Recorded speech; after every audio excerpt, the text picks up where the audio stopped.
This is a prayer that we use at the 9th hour in the Liturgy of the Hours. It comes from the prayer and song of the three young men in Babylon in the book of Daniel. O Lord, for thy holy name's sake, do not abandon us forever. Do not annul thy covenant. Do not take thy mercy from us, for the sake of Abraham, thy beloved, and Isaac, thy servant, and Israel, thy holy one. Amen. Before starting, I wanted to kind of make mention of some of the starting points of this talk. Why have I been wanting, to talk about this? There is this return of anti-Semitism that we are observing. This is a photo from a march in London only a week or so ago, and I hope you can take note of the iconography in the photograph. These are obviously people protesting events in the Arab-Israeli conflict, Palestinian-Israeli conflict in the Middle East. But the iconography of do not let them do the same thing again with the Palestinians depicted as Jesus obviously hits at something which is deeply problematic. What we probably thought was gone and buried with the Holocaust and its aftermath is not just around, but on the rise around the world again today. And that is despite all the accomplishments that we'll talk to some of these that have been achieved in assuring human rights and Christian-Jewish relations after the Shoah, the Holocaust. Those have been real. They've been valid, revolutionary, game-changing, but we're still confronting the reality of anti-Semitism. Now, what's different today than in the mid-20th century is that you have to say overwhelmingly governments, civil and religious society are outspoken against it. And that's certainly the case too of the Orthodox Church at the highest levels. The Ecumenical Patriarch, Bartholomew, Archbishop Elpidophoros of the Greek Archdiocese in America have made this really, really clear. So while the threat is real, the comparisons to mid-20th century have their limits, but we still need to use all the resources we have to deal with subtle and not so subtle climate of things that issue from Christian doctrine, whether it's indirectly or directly felt, whether it's the way the story gets told from our scriptures, whether it's allusions to the Jewish people in a derisive way in hymns or other places. Even if these things have long-standing religious innocence to them, we have a responsibility as faithful Christians to address them today. And by saying this, I'm not making any kind of direct line of causality between what we'll eventually get to talking about this evening, liturgical services of Holy Week, and acts of violence, although Father Thomas Hopko of blessed memory did comment that people did go out after celebrating Pascha and conduct pogroms in Russia. There was a kind of link there, not that we can draw any sort of direct connection to these things, but certainly we want to make sure nothing we're doing is creating a climate or a culture where these things are possible. Another thing that touches Orthodoxy, sadly, is the rise of nationalism, and xenophobia, racism, anti-Semitism in lands where Orthodox Christianity is still flourishing, right? And it's always been a kind of marginal underbelly to things, but in recent years, it's been migrating towards the center. So it's something we need to be aware of, something we need to address. And very close to home, just yesterday, one of the rabbis at the University of Toronto wrote to a group of the chaplains at the University of Toronto, and I'll just quote this directly because I think it's telling. As many of us are aware, there's been a massive wave of anti-Semitic assaults on Jews in Toronto, as well as Winnipeg, Calgary, and Montreal over the past few weeks. In my own neighborhood, we had to employ a mix of private security and police patrols over our recent holiday of Shavuos, Pentecost, right, to deter further attacks against ourselves and our children.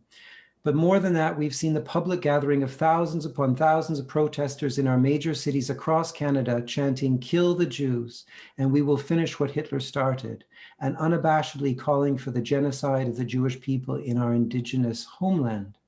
Our students at the University of Toronto in particular have been bombarded with anti-Semitic messages on social media where the hashtag Hitler was right was repeated over 17,000 times in the second week of May alone. So this is here, this is now, this is in our own time and place. And sadly, I have to report that even in our own mission, we are not immune to such things. For whatever reason, people do arrive at our mission harboring sometimes views that you would call nationalistic, far-right, anti-Semitic. Only last summer on Twitter, not that I was called out by name, but I got a little bit of a shout out.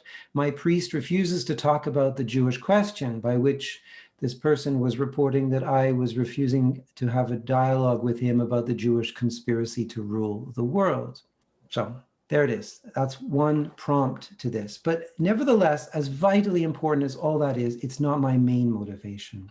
What I would like us to do is to reclaim a proper theological understanding. And my sense is that if we don't get this question right, who we are, who Jews are, what our relationship is, then it's no exaggeration to say that we've got everything wrong. And I mean Christology, ecclesiology, soteriology, all the ologies.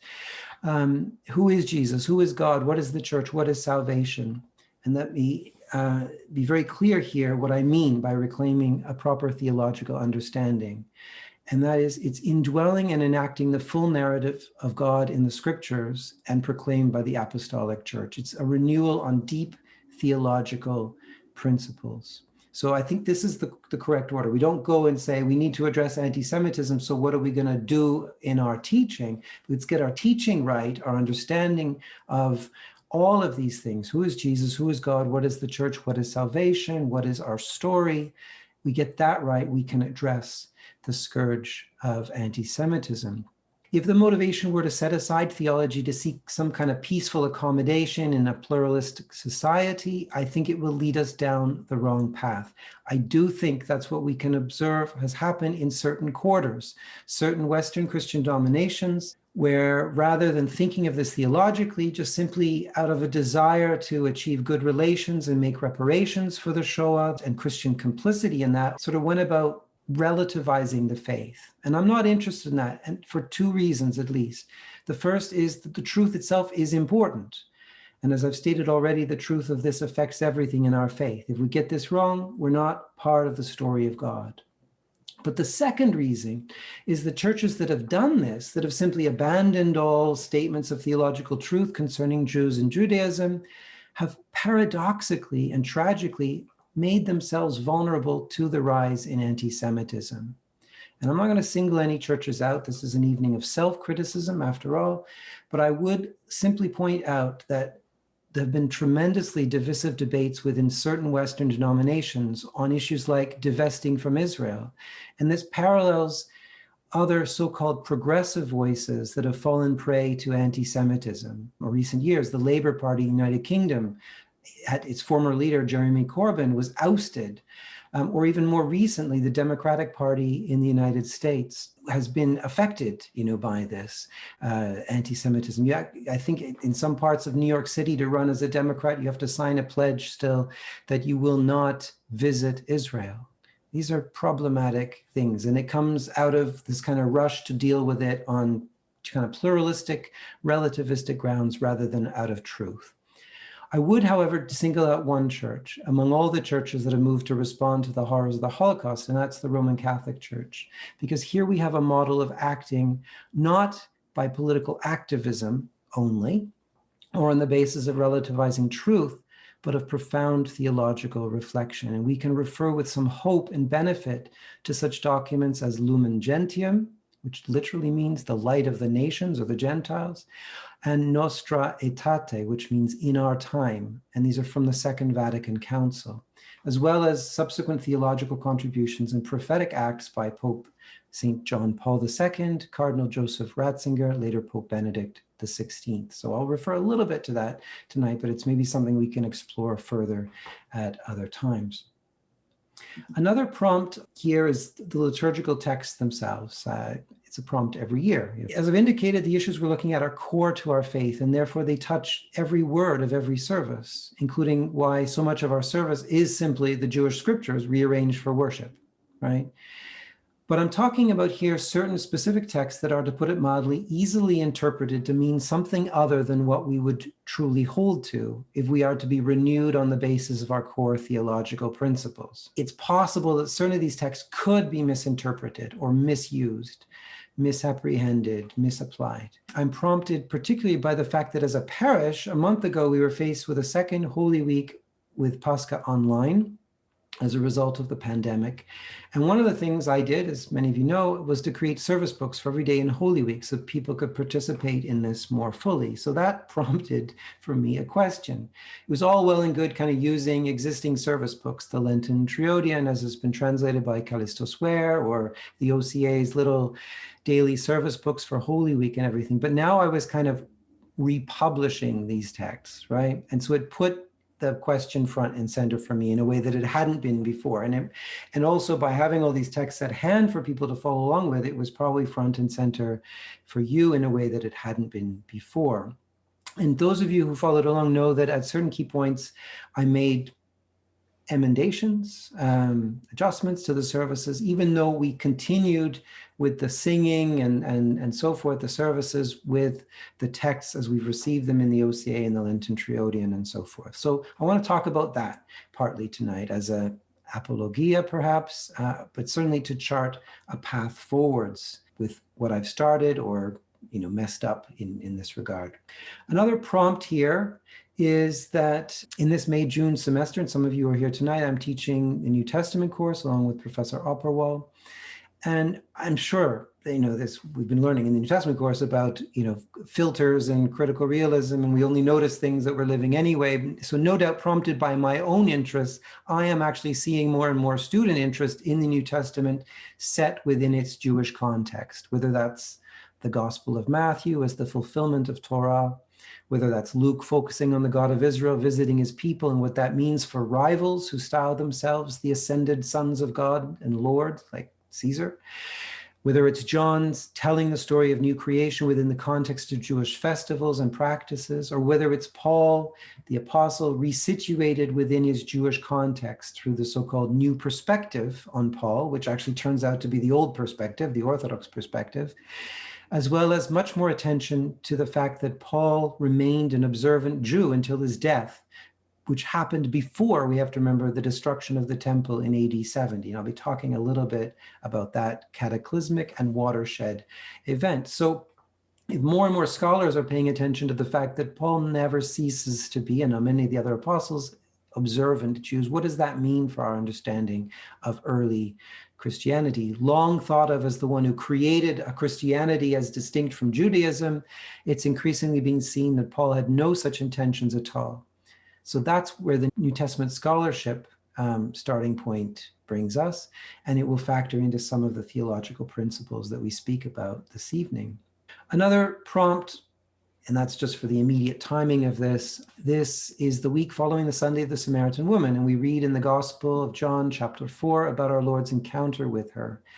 And in that discussion, partly to deflect from examining her own moral life, the woman raises the issue of Jews who worship at Jerusalem on Mount Zion, in contrast to the Samaritans who follow what they believe to be an earlier tradition going back to Jacob, Israel himself, worshiping on Mount Gerizim in Samaria. And in that conversation, the Lord says these words: "You, Samaritans, worship what you do not know. We worship what we know, for salvation is from the Jews." Of course, in the encounter, the woman goes on to be transformed, and she becomes the first preacher of the gospel to non-Jews, the first apostle to the nations. Samaritans might not have seen themselves in that way, but certainly the Jews saw them that way. So she's the first Gentile apostle. This whole question of what is Jewish, what is Christian, and how do the two interrelate is everywhere. And thematically, it's introduced here for us in this gospel passage with this core statement from our Lord: salvation is from the Jews. So that's what's prompted this. What are we going to do? My outline for this talk is to talk through some core biblical and theological principles, all essential ground to cover. I'm not saying here biblical and theological to distinguish one from the other. As we'll see, it's the central biblical narrative that tends to get obscured and needs to form the basis of theological renewal in every generation. Then I want us to spend a little bit of time assessing liturgical texts. What are the problematics, if any? What are the renewal opportunities that we have, before us? And then hopefully some time for clarification questions and discussion. My first core biblical and theological principle is that, quite straightforwardly, Christianity is Jewish. We need to look behind the itty of Christianity, the ism of Judaism, and we have to realize that itties and isms are very recent modern era constructions. It's anachronistic to apply them to the New Testament or the early church. If any of these things are obvious, that's good. But sometimes it's the things that are right in front of us that need to be said so that we notice them, or at least notice them in a different way. So Jesus was born a Jew. He lived in a Jewish family, and we have every indication he was and remained an observant Jew. Now, we're, of course, accustomed to discussions in the Gospels about certain things on the Sabbath that he did that offended other Jews. But that just underlines the point that observing Torah and covenant markers like Sabbath was an issue, and it was a matter of discussion.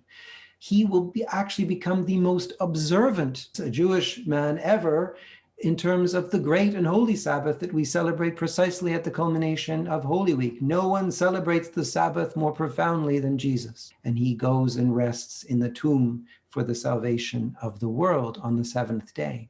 Another very obvious point, but one that we maybe overlook. Every single book of the New Testament was written by Jews and largely for Jews.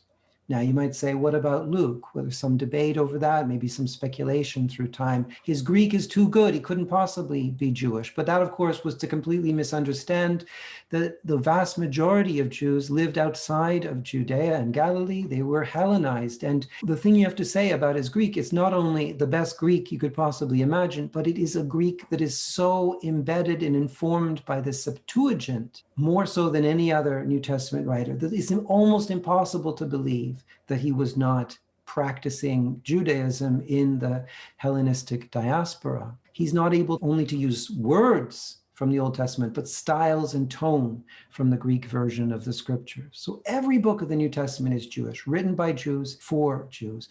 Not only that, reflecting first century Jewish concerns, their language, their themes, their ideas that they would be familiar with. Every single one of the apostles and members of the early church centered in Jerusalem lived and died as Jews. Yes, there were those that were first called Christians in Antioch, but we even heard at the beginning of the reading from the Acts of the Apostles this past Sunday, now those who were scattered after the persecution that rose over Stephen traveled as far as Phoenicia, Cyprus, and Antioch, preaching the word to no one but the Jews only, right? So they were going only to the synagogues and to the Jews.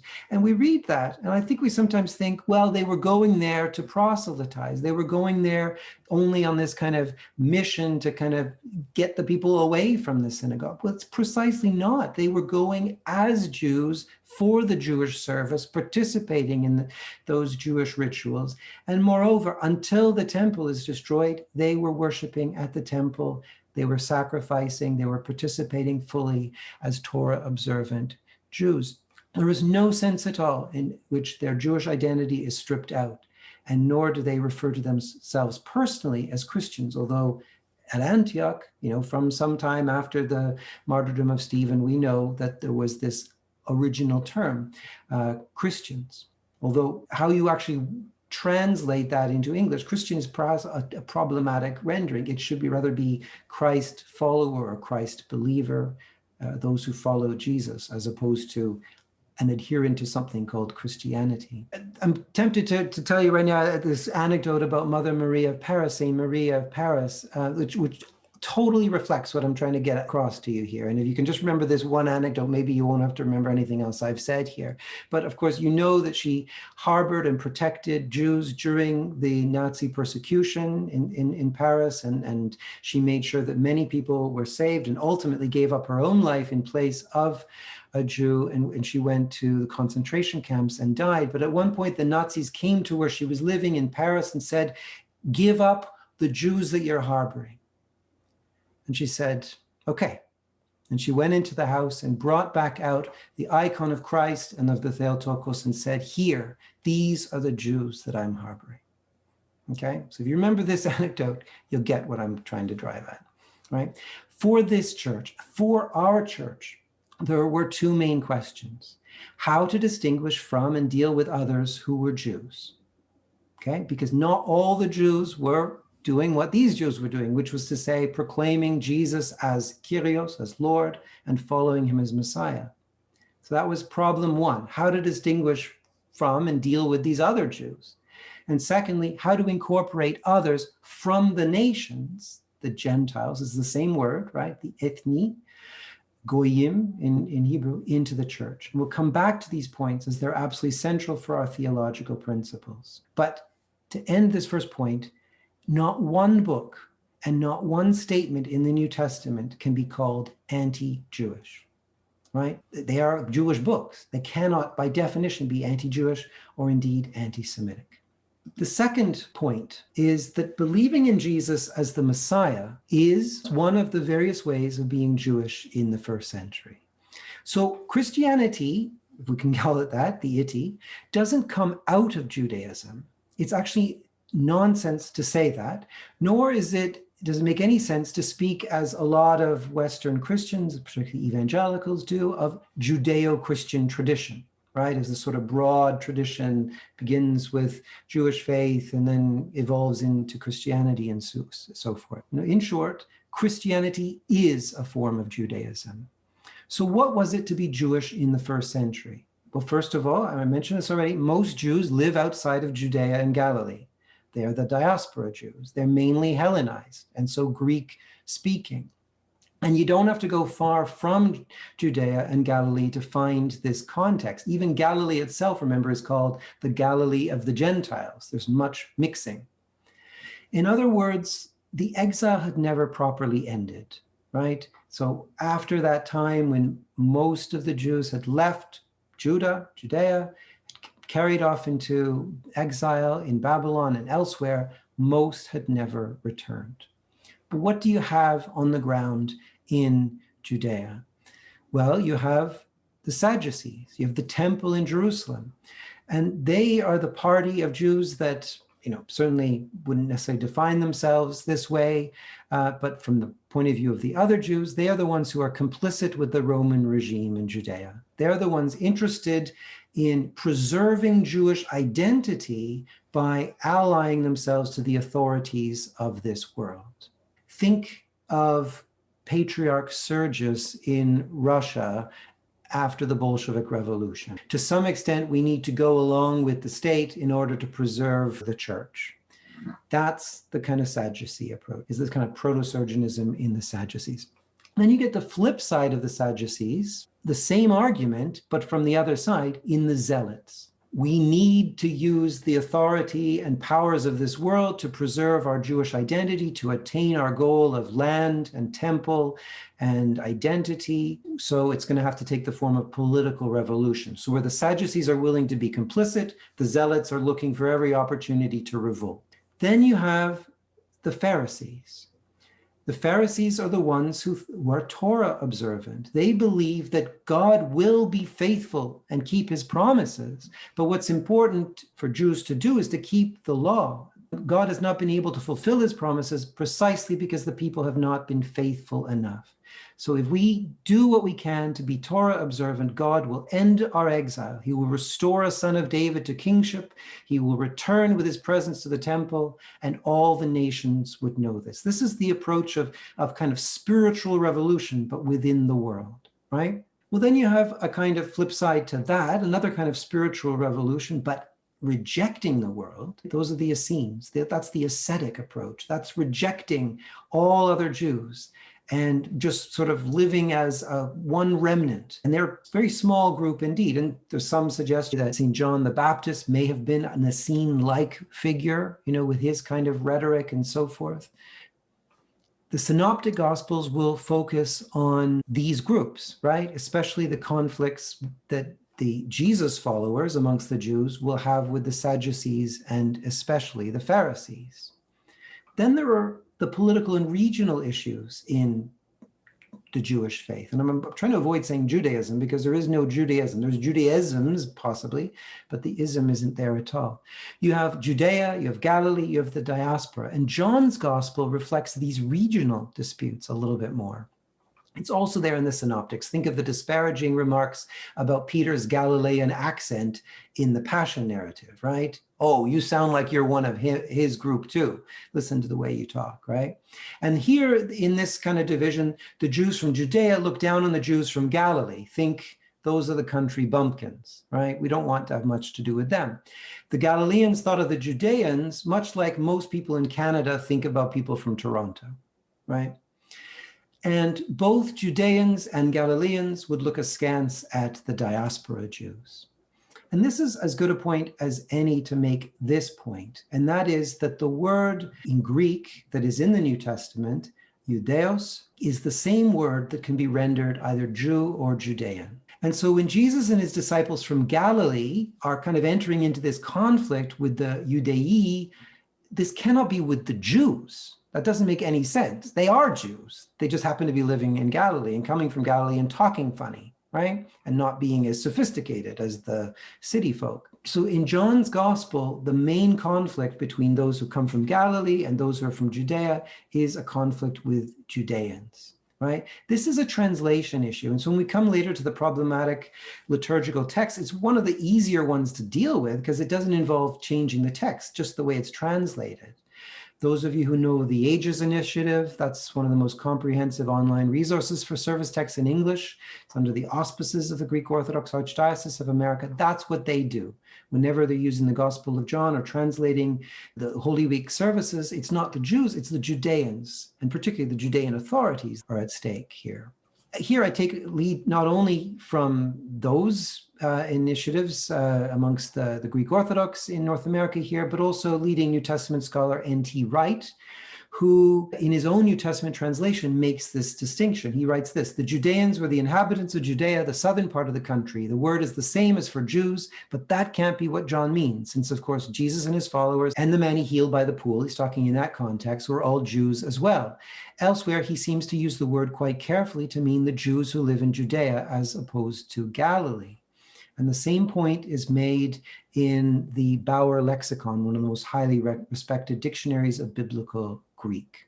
Okay, but that said, it's not always obvious. We have to pay attention to the context here. So, for example, we already quoted from the Gospel of John the encounter of Jesus with the Samaritan woman. Salvation is from he's not going to be saying Judeans, right?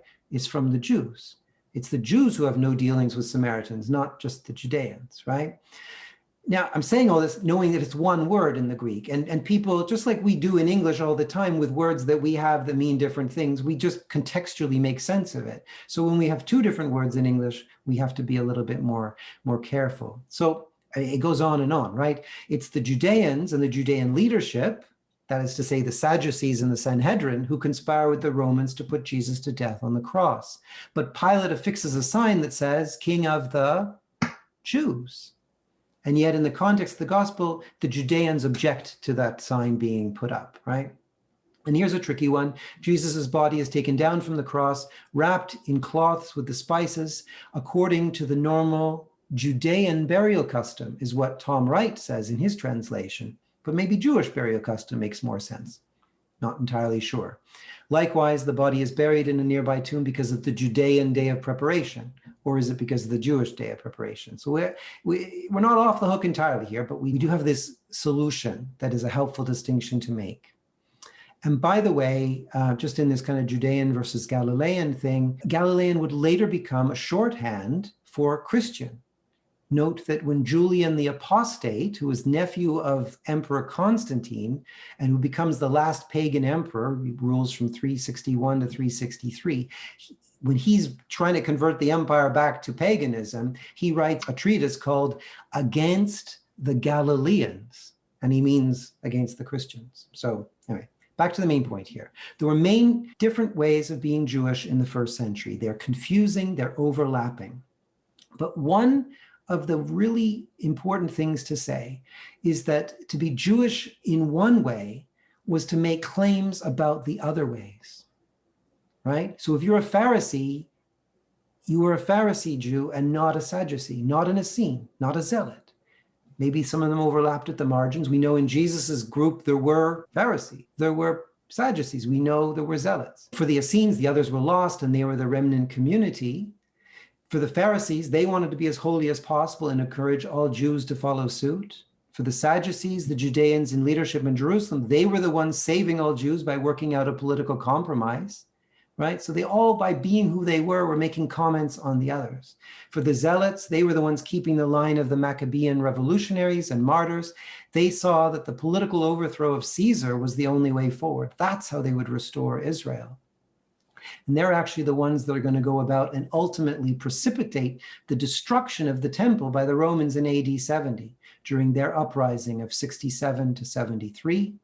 And finally, the destruction of Jerusalem and the banishment of all Jews from Judea in the revolt led by their messianic figure, Simon Bar Kokhba, in 132 to 136. The result of that would be turning Jews from being a major population in the Eastern Mediterranean into a scattered and persecuted minority throughout the world.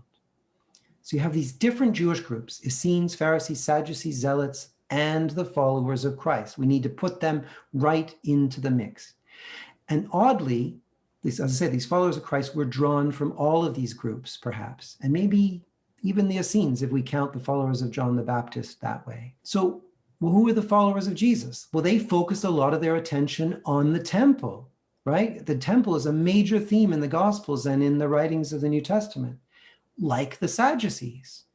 And there's good reason, as I say, to believe the Christians continue to sacrifice there until the temple's destruction. All the while, as we will see, preaching that what it represented had been fulfilled and extended in Jesus's prophetic actions. So the temple is important, and we're still going there. We're still using it.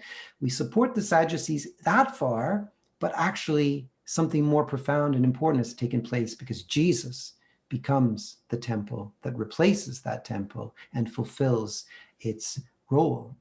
The followers of Jesus emphasize the righteousness of Torah, of fulfilling the whole of the law, like the Pharisees.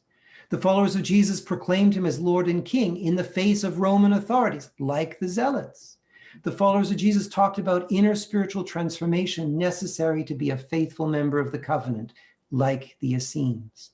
But the followers of Jesus insisted that he was the Messiah, that in him all God's promises were met. And here they broke with all the other groups, right? That was the distinctive marker of the followers of Jesus amongst all these Judaisms.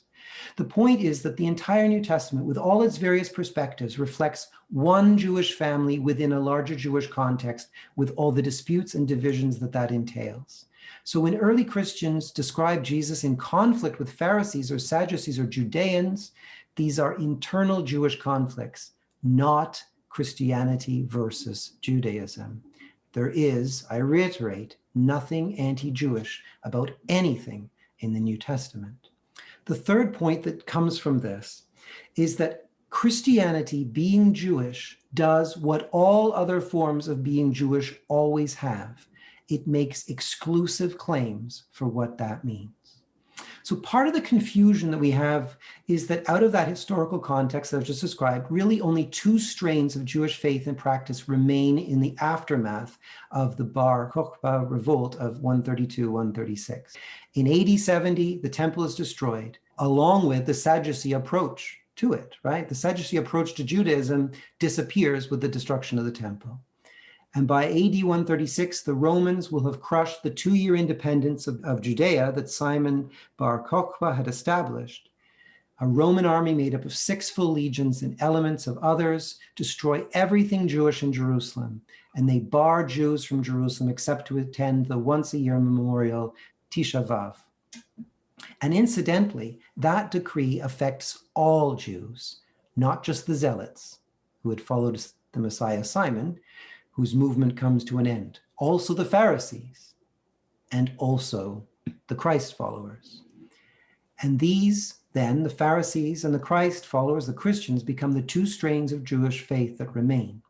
The Sadducees disappear with the temple. The Essenes, who were never really numerous, not much more than about 4,000, and they might have disappeared completely in our memory had it not been for the Qumran community Dead Sea Scrolls discoveries of the 20th century. They fade into non-existence in the Middle Eastern desert. The Zealots are crushed by the Romans. Each of these forms of being Jewish had made exclusive claims to being the only true way of being Jewish. Each of them had had long and bitter arguments with the other forms. Now we have only two forms left. And already by the time the gospel writers in the 70s and 80s, this was the case.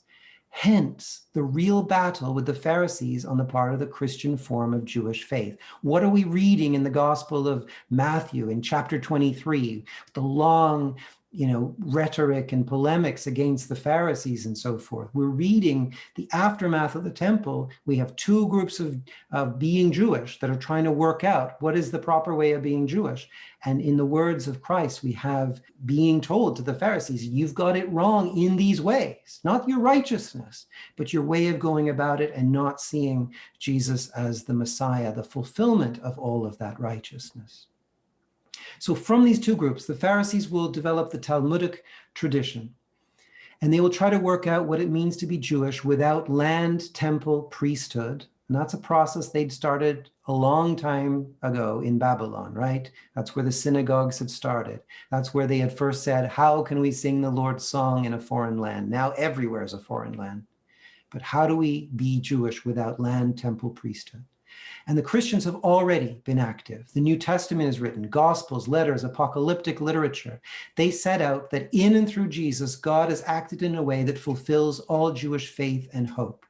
So I reiterate, the New Testament writings are written by Jews. They are written for Jews. They are almost entirely a commentary or gloss on the scriptures, the Jewish holy books. They are fulfilled Jewish prophecy. They are written in Greek, but nevertheless in the language of Jews, of the Hellenistic Jews of the diaspora.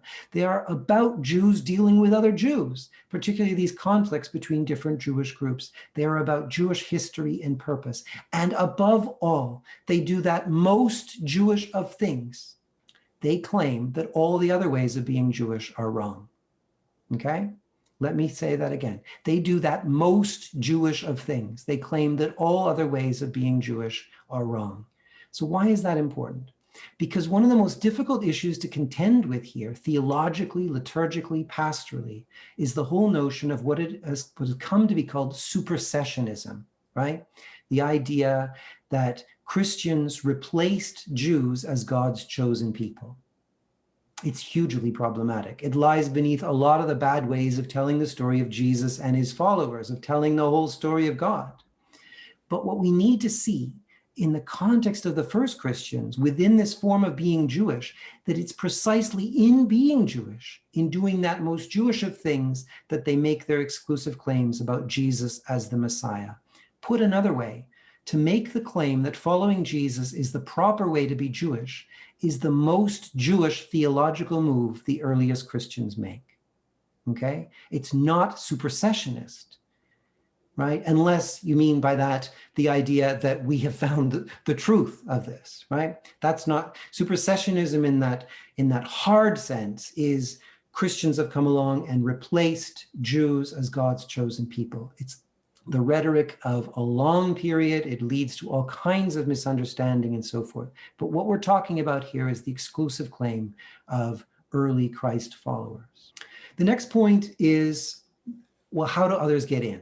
We have, in the words of the righteous elder Simeon, spoken on our Lord's dedication, the temple, on his 40th day. Note, in the temple, in Jerusalem, doing a Torah observant thing. Simeon says that what he has come to see is that light unto the Gentiles, unto the nations, and the glory of thy people Israel. And these are words that echo the prophet Isaiah. What we need now to understand is this exclusive claim about Jesus being Messiah is not in any way a departure from being Jewish. But what about those who aren't Jewish? And here, I'm just going to headline a few things. The story is frequently told, but the implications of telling it in the way and the context I'm telling it that would be consistent with what we've just said about Christianity being a form, or rather the true form of Jewish faith, need to be spelled out. So what are these headlines that relate to this idea of the light unto the nations, the glory of God's people Israel? Well, first of all, as part of his unfolding project to bring creation to its fulfillment and purpose, God chooses a particular people. He calls Abraham, around whose family he will form a covenant, and he promises to bless all the nations of the world through his descendants. Secondly, the people of Israel, made God's own people, his own son, are redeemed from bondage in Egypt and given the law, the Torah.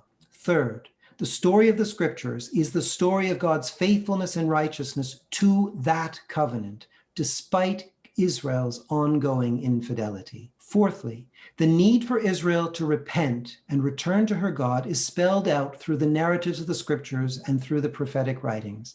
Note that these texts, like those of the New Testament, contain a lot of invective, harsh words for the unfaithful. But these represent that same tradition of internal Jewish conversation about how to be faithful to God. And we'll come back to this point. Fifthly, the failure of Israel leads to the split of the United Kingdom established by David, the downfall of the northern kingdom of Israel to the Assyrians, the eventual defeat and exile of the southern kingdom, Judah, from which the word Jews or Judeans derives. Sixth, it is in the aftermath of exile that most of the scriptures are written or redacted. So most of what we've been talking about in terms of what it means to be Jewish comes from this post-exilic period. In other words, it's from this vantage point that there is reflection right back to the Exodus, right back further to the patriarchs, to the first call of Abraham, and right back indeed to creation itself. Genesis 1 actually happens to be one of the last things to be written in the Hebrew scriptures. And it envisages creation set up as a heaven and earth temple where God will bring his glory to fruition and fulfillment throughout the world.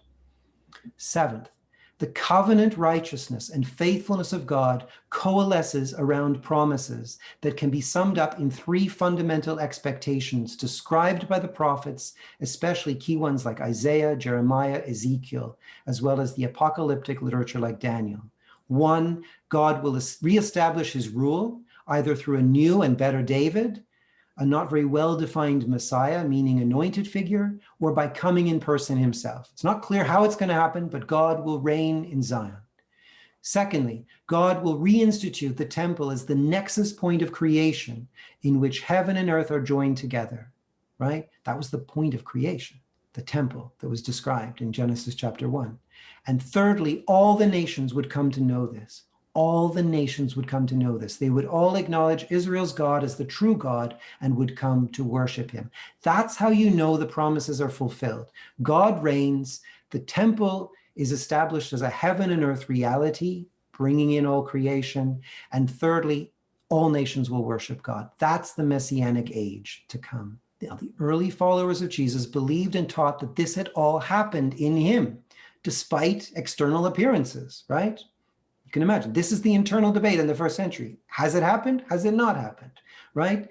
And their exclusive claim about following Jesus being the only true form of being Jewish was based on three things. One, Jesus' resurrection and ascension, demonstrating, like in Daniel and in the prophets, that God had returned to Zion and was now reigning with all power in heaven and earth. This is said throughout the Gospels in many different ways, but that powerful image of the Son of God with the angels in the clouds of ascension, and the way that the apostles speak in the book of Acts about Christ's resurrection from the dead, being lifted up to the right hand of God.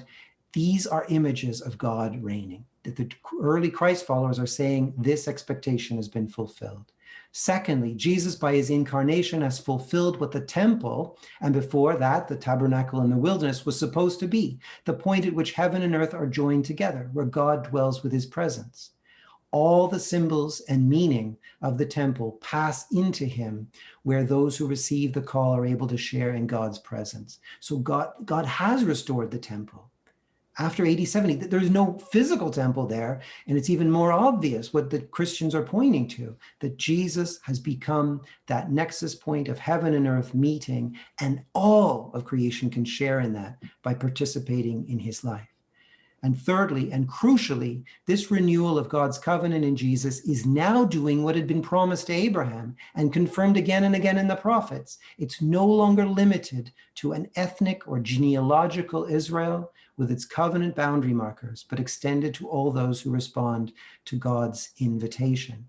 Hence, new covenant, which actually is just, we have two ways of saying this in English, but it's the same in Greek.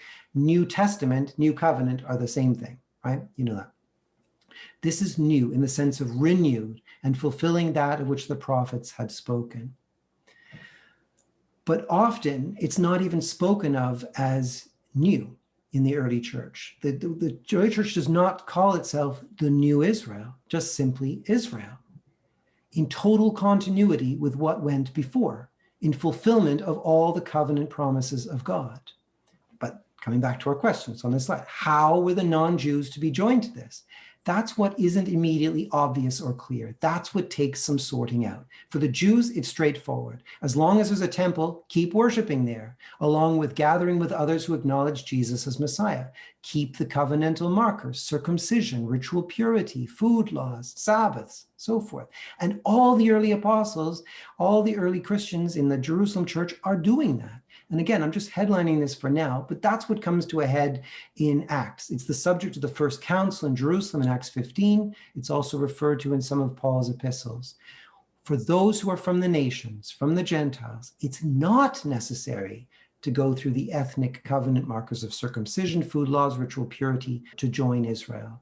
The Gentiles are, in the words of Paul in Romans 11, grafted into the root of the olive tree.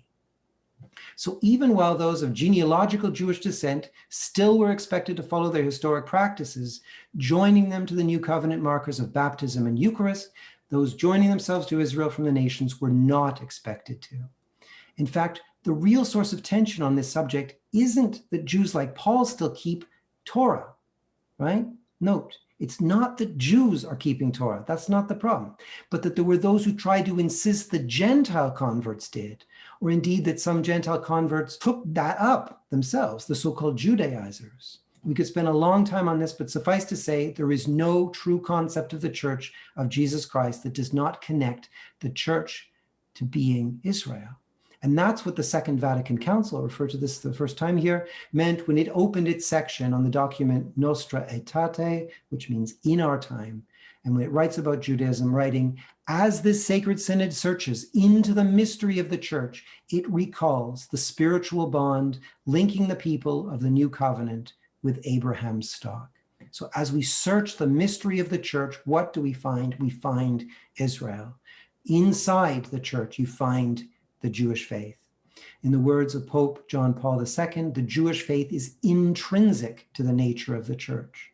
We'll come back to what that means for Christian-Jewish relations. But for now, just hold this idea that the church, even encompassing Jews and Gentiles, is nothing other than Israel. The Christianity, intrinsically Jewish, but we got a problem after a certain period of time. There are not many Jews. The Gentiles are, in the words of Paul in Romans 11, grafted into the root of the olive tree. But a century after Paul, by the middle of the 2nd century, the grafted in Gentiles vastly outnumber those who constituted genealogically the root of that olive tree of Israel. So we have a problem that I warrant lies behind everything that is problematic and worrying in the things we're talking about. Let me be clear about where the problem actually lies. The church, the assembly of the people of God, is Israel. The church takes its fundamental identity from being Jewish, from following the Jewish Messiah and the fulfillment of all Jewish hopes and expectations, including in seeing the eschatological hope of grafting in of the nations. That's the distinctive marker of the Christ-following part of Judaism. It says the eschatological moment has occurred. It doesn't deny anything of the rest. It just says what was hoped for has happened. But by reason of historical circumstances, and as we'll see, no small measure of Christian misunderstanding and prejudice, the church, which was originally constituted as a kind of two-form assembly of Jews and Gentiles joined together, note, they've been brought together, but they haven't been mixed, right? It will lose its genealogically Jewish, the Jews according to the flesh of Paul, and I avoid using that term because of the negative connotations of the flesh. It has kind of moral and weakness ideas of it, but what he just means when he says Jews of the flesh, he means Jews genealogically descending, ethnic Israel, but it will lose that component. And therefore there becomes this certain estrangement of the narrative of God and Israel from the church. And this is a paradoxical movement, because in keeping with the early church in Jerusalem and its identity being a true form of Jewish faith, the worship of the church will continue to develop, making use of the entirety of the scriptures and all of its symbol sets and systems. We know this. Look at Orthodox Christian worship. It is just simply a Christianized form of Jewish expression of worship. We read mostly the scriptures, and all the Psalms are our main hymn book and so forth. But the way the story gets told will erode. With the emphasis placed on this intrinsic Jewishness of Christian identity, the mystery of Israel at the heart of the church will be eroded over time. And I will give you as Exhibit A here, the Nicene Creed. Now, this was not written in the 4th century to tell the Christian story. It has a very particular purpose.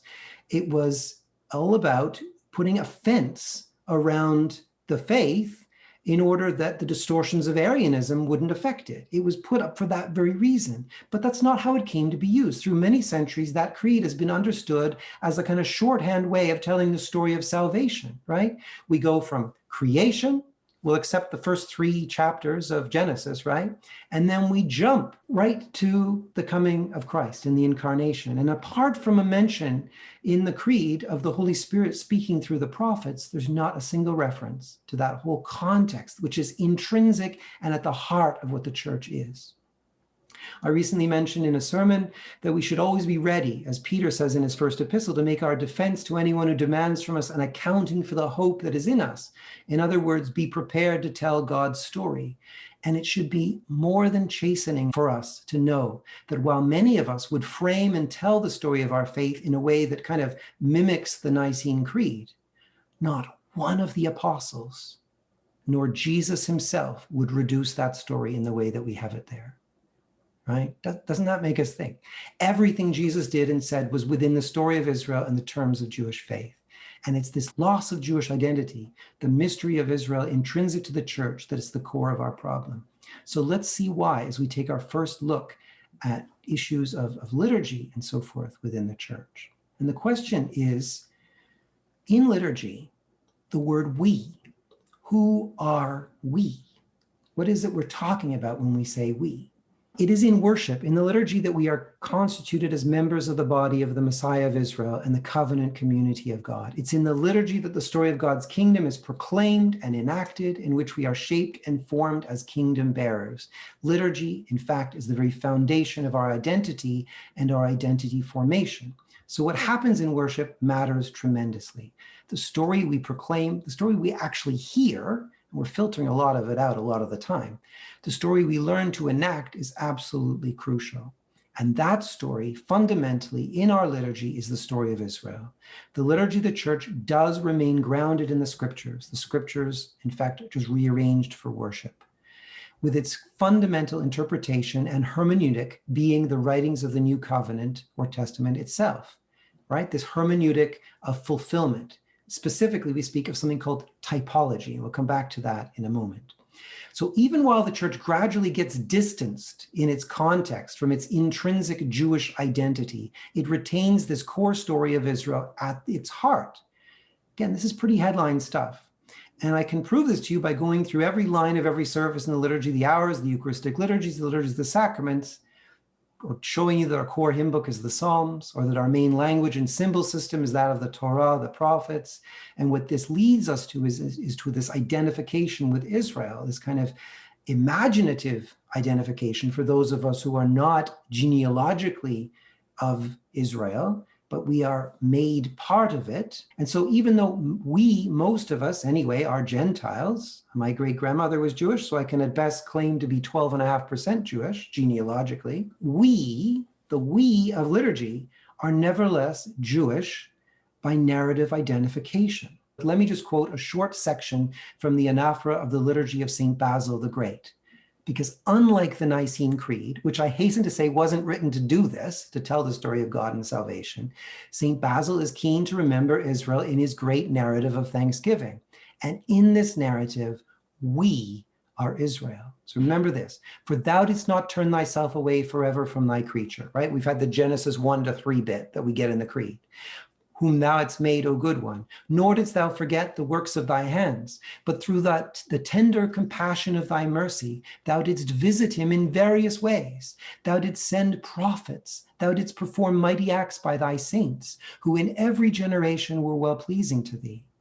Thou didst speak to us by the mouth of thy servants, the prophets. Who is God speaking to by the prophets? Us, foretelling to us the salvation which was to come. Thou didst give us the law, the Torah, as a help. Thou didst appoint angels as guardians. And when the fullness of time had come, thou didst speak to us through thy Son himself, by whom thou didst also make the ages. So we heard the prophets of Israel. We were given the law. We are Israel. That's why in the same liturgy of St. Basil, the Eucharist is offered as a fulfillment of Old Covenant types. Remember, receive it as thou didst receive the gifts of Abel, the sacrifices of Noah, the whole burnt offerings of Abraham, the priestly offices of Moses and Aaron, the peace offerings of Samuel.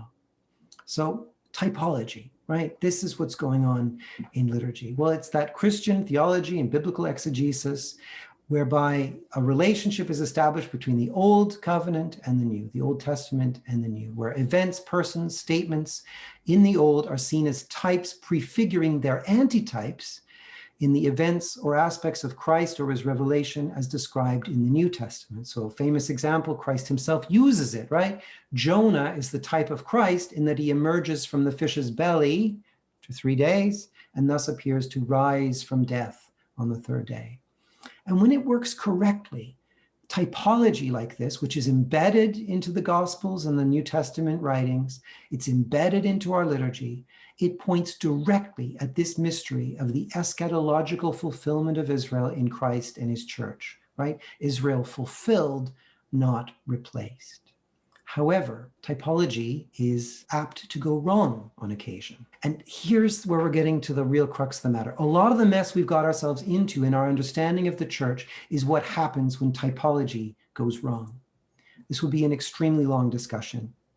I know it already is, but I want to trace just a few clear points here, right? I could single out and discuss any number of early Christian fathers. You might even think we could focus here on that old trope, the Alexandrian allegorical school versus the Antiochian historical school debate. The idea that kind of fanciful allegorical typology is the bad one, and that the grounded historical narrative typology, the sort you find in the New Testament itself, is good. It comes close, but it's not quite what's at stake here. You see, the problem is, just at the very point where the church was working out its identity as eschatological Israel and how to bring in the nations, but still be Israel, it came under a very particular kind of attack. This is in the middle of the 2nd century, or beginning to the middle of the 2nd century. You got figures like Valentinus, Marcion, and others. And what they do is they challenge the way the church understands itself in relation to the scriptures in the Old Testament. Let's take Marcion, right? He was an early heretic. He didn't make that claim for himself. That was imposed upon him. And he had established his theology by compiling what he called antitheses. It was a classic Hellenistic thing to do. He took quotations from Paul's letters and from Luke's gospel, and he juxtaposed those to selected passages from the Septuagint, from the scriptures. And what he found in these two sets of sources enabled him to say with profound conviction that the gospel of Christ and of Paul his apostle could in no way be reconciled with the God, laws, and behaviors depicted in Jewish scripture. Now, we recognize that as a bad argument, right? And we could easily dismiss it. But the point is this: the response of the early Orthodox Catholic Church is not exactly on point. Take Justin Martyr, for instance. Now, there's much to commend in his so-called dialogue with Trypho the Jew, right? It's a fascinating, yes, polemical, highly engaging dialogue with this Jew. Real or imagined, we don't know. And to cut right to the end, Trypho is unconvinced by Justin's arguments, but they part as friends. So all is good. Good relations prevail.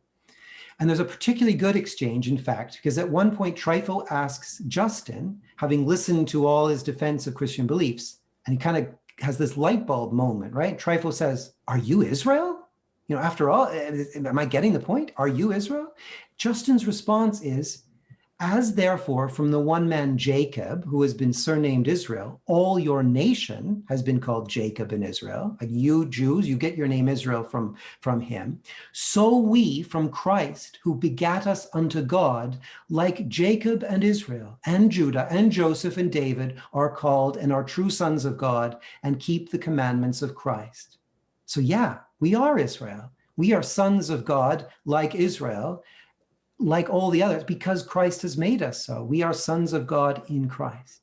So we make the same claim to Israel by being made sons of God. It's quite wonderful and completely backs up everything we've been saying so far. And if we could just leave it at that, it'd be marvelous. But in a great deal of the dialogue, Justin leans heavily on an understanding of what Christians being Israel is all about in such a way as to invalidate the Israel of history. He builds a lot of his argument around his totally orthodox understanding that the Old Testament theophanies are the pre-incarnate logos. That is our belief, right? That when God appears to the people of Israel, it is the pre-incarnate logos, Yahweh speaking to them. We would bristle, though, at the point where Justin says that the logos is a different God than the Father. I think we can read him charitably, and that's fine too. But then Justin argues that when Christ, the God present at Sinai, had given his laws to Israel, he was actually giving Israel just a coded message whose deeper spiritual meaning was himself, and the Jews misunderstood him. Okay? Here you see that although it's supposedly a dialogue with a Jew, Justin really has in his mind on those heretical Christian challenges to the value of the scriptures. He's trying to justify what the Old Testament, what the scriptures are all about by saying, well, you can't read them literally. It's only the spiritual meaning that was important. The Jews got it wrong. For Justin, the Jews interpreted the law in a fleshly way. That's the word he uses. They interpreted according to the flesh. They performed as physical acts, things like sacrifices, purification, rituals, and so on, things that were meant either as allegories or as prophecies of Christ.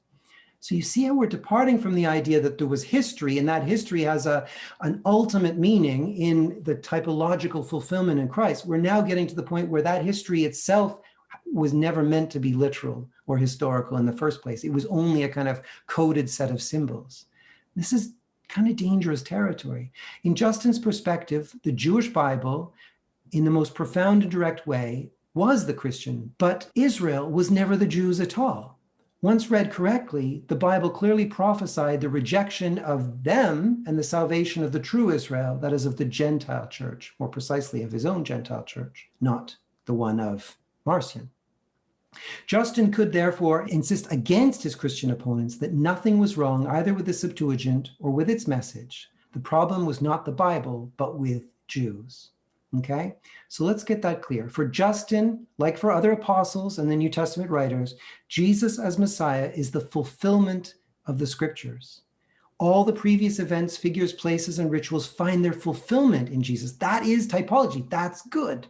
But in his desire to address those who saw profound contradiction between the scriptures and the revelation of God in Jesus, Justin actually dehistoricizes and delegitimizes the story of Israel. The scriptures remain. They're a pattern book of symbols and types to be fulfilled, but they were simply codes all along. And the Jews got it wrong when they tried to follow what the Torah said in a literal sense. We've moved onto very difficult terrain indeed. And this sadly became a bit of a template for others to follow. I won't name names because there are plenty of others you'd recognize, and it would make you sad. But essentially, although the Valentinians and Marcionites were rejected, the way the church's traditions of scriptural interpretation evolve, these heretics are kind of given a posthumous victory. Yeah, we reject what Marcion says about the Old Testament, but he gets in through the back door when we say it was just a symbol system and a code, and the Jews never had it right in the first place. Could go on further here. There are three kind of main ways that this gets picked up in patristic tradition: the whole idea of the spiritual reading as opposed to the fleshly, the idea of prophecy and fulfillment, the idea that there was already this kind of complete set of prophecies that the Messiah was to fulfill, and the Jews just didn't pay any attention to them. And thirdly, the idea that, well, as anybody knows, that, a pedagogical, historical, progressive revelation takes place. The elementary things proceed to the deeper and more advanced learners later on. And so the Jews are at best a kind of very elementary class that got superseded, right? So these are the kinds of readings that get brought in with this way of thinking. So at least from time to pretty influential time, the church ends up reading both parts of its Bible, Old and New Testament, in ways that broadly repudiate Jewish understandings and that erase the Jewish context and content of the core text of the New Testament canon. And a tacit or not so tacit acceptance is therefore given to the idea that God has rejected Israel. So much so that we don't even need to talk about it a lot of the time, but when we do, it's against the Jews or against the Judaizers, and it's only to emphasize they got it wrong, they were fleshly. The new covenant replaced the old. The new is the real one. The old one was only Platonic shadows on the cave wall with no intrinsic value. The church is the true Israel, so what the Israelites of the old covenant had was false, that kind of thing. Only Christians know how to read the Old Testament, the entirety of which had been misread by the Jews. These kinds of things are said over and over again. And in fact, the intended reading audience all along had been the Gentile church. And things like this are said. The instructions on circumcision, fasting, food laws, sacrifices, Sabbaths, and so on were never meant to be taken literally or to prescribe behavior. They were simply symbolic truths to be apprehended with a better reading. This is the kind of thing that gets said. And of course, we celebrate the fact, and it's a good point that we can lean into, and it can be a good basis of Jewish-Christian relations. We celebrate Old Testament saints in the Orthodox Church. But part of the reason this comes about is because there was an attempt to say, well, there were a few good Jews after all, and they were just early proto-Christians, but they weren't the ones who tried to keep these laws and tried to abide by all of this. It was all an entirely different story. So the way that the Orthodox Catholic fathers were often refuting the anti-Jewish heretic meant that they were essentially agreeing with them, right?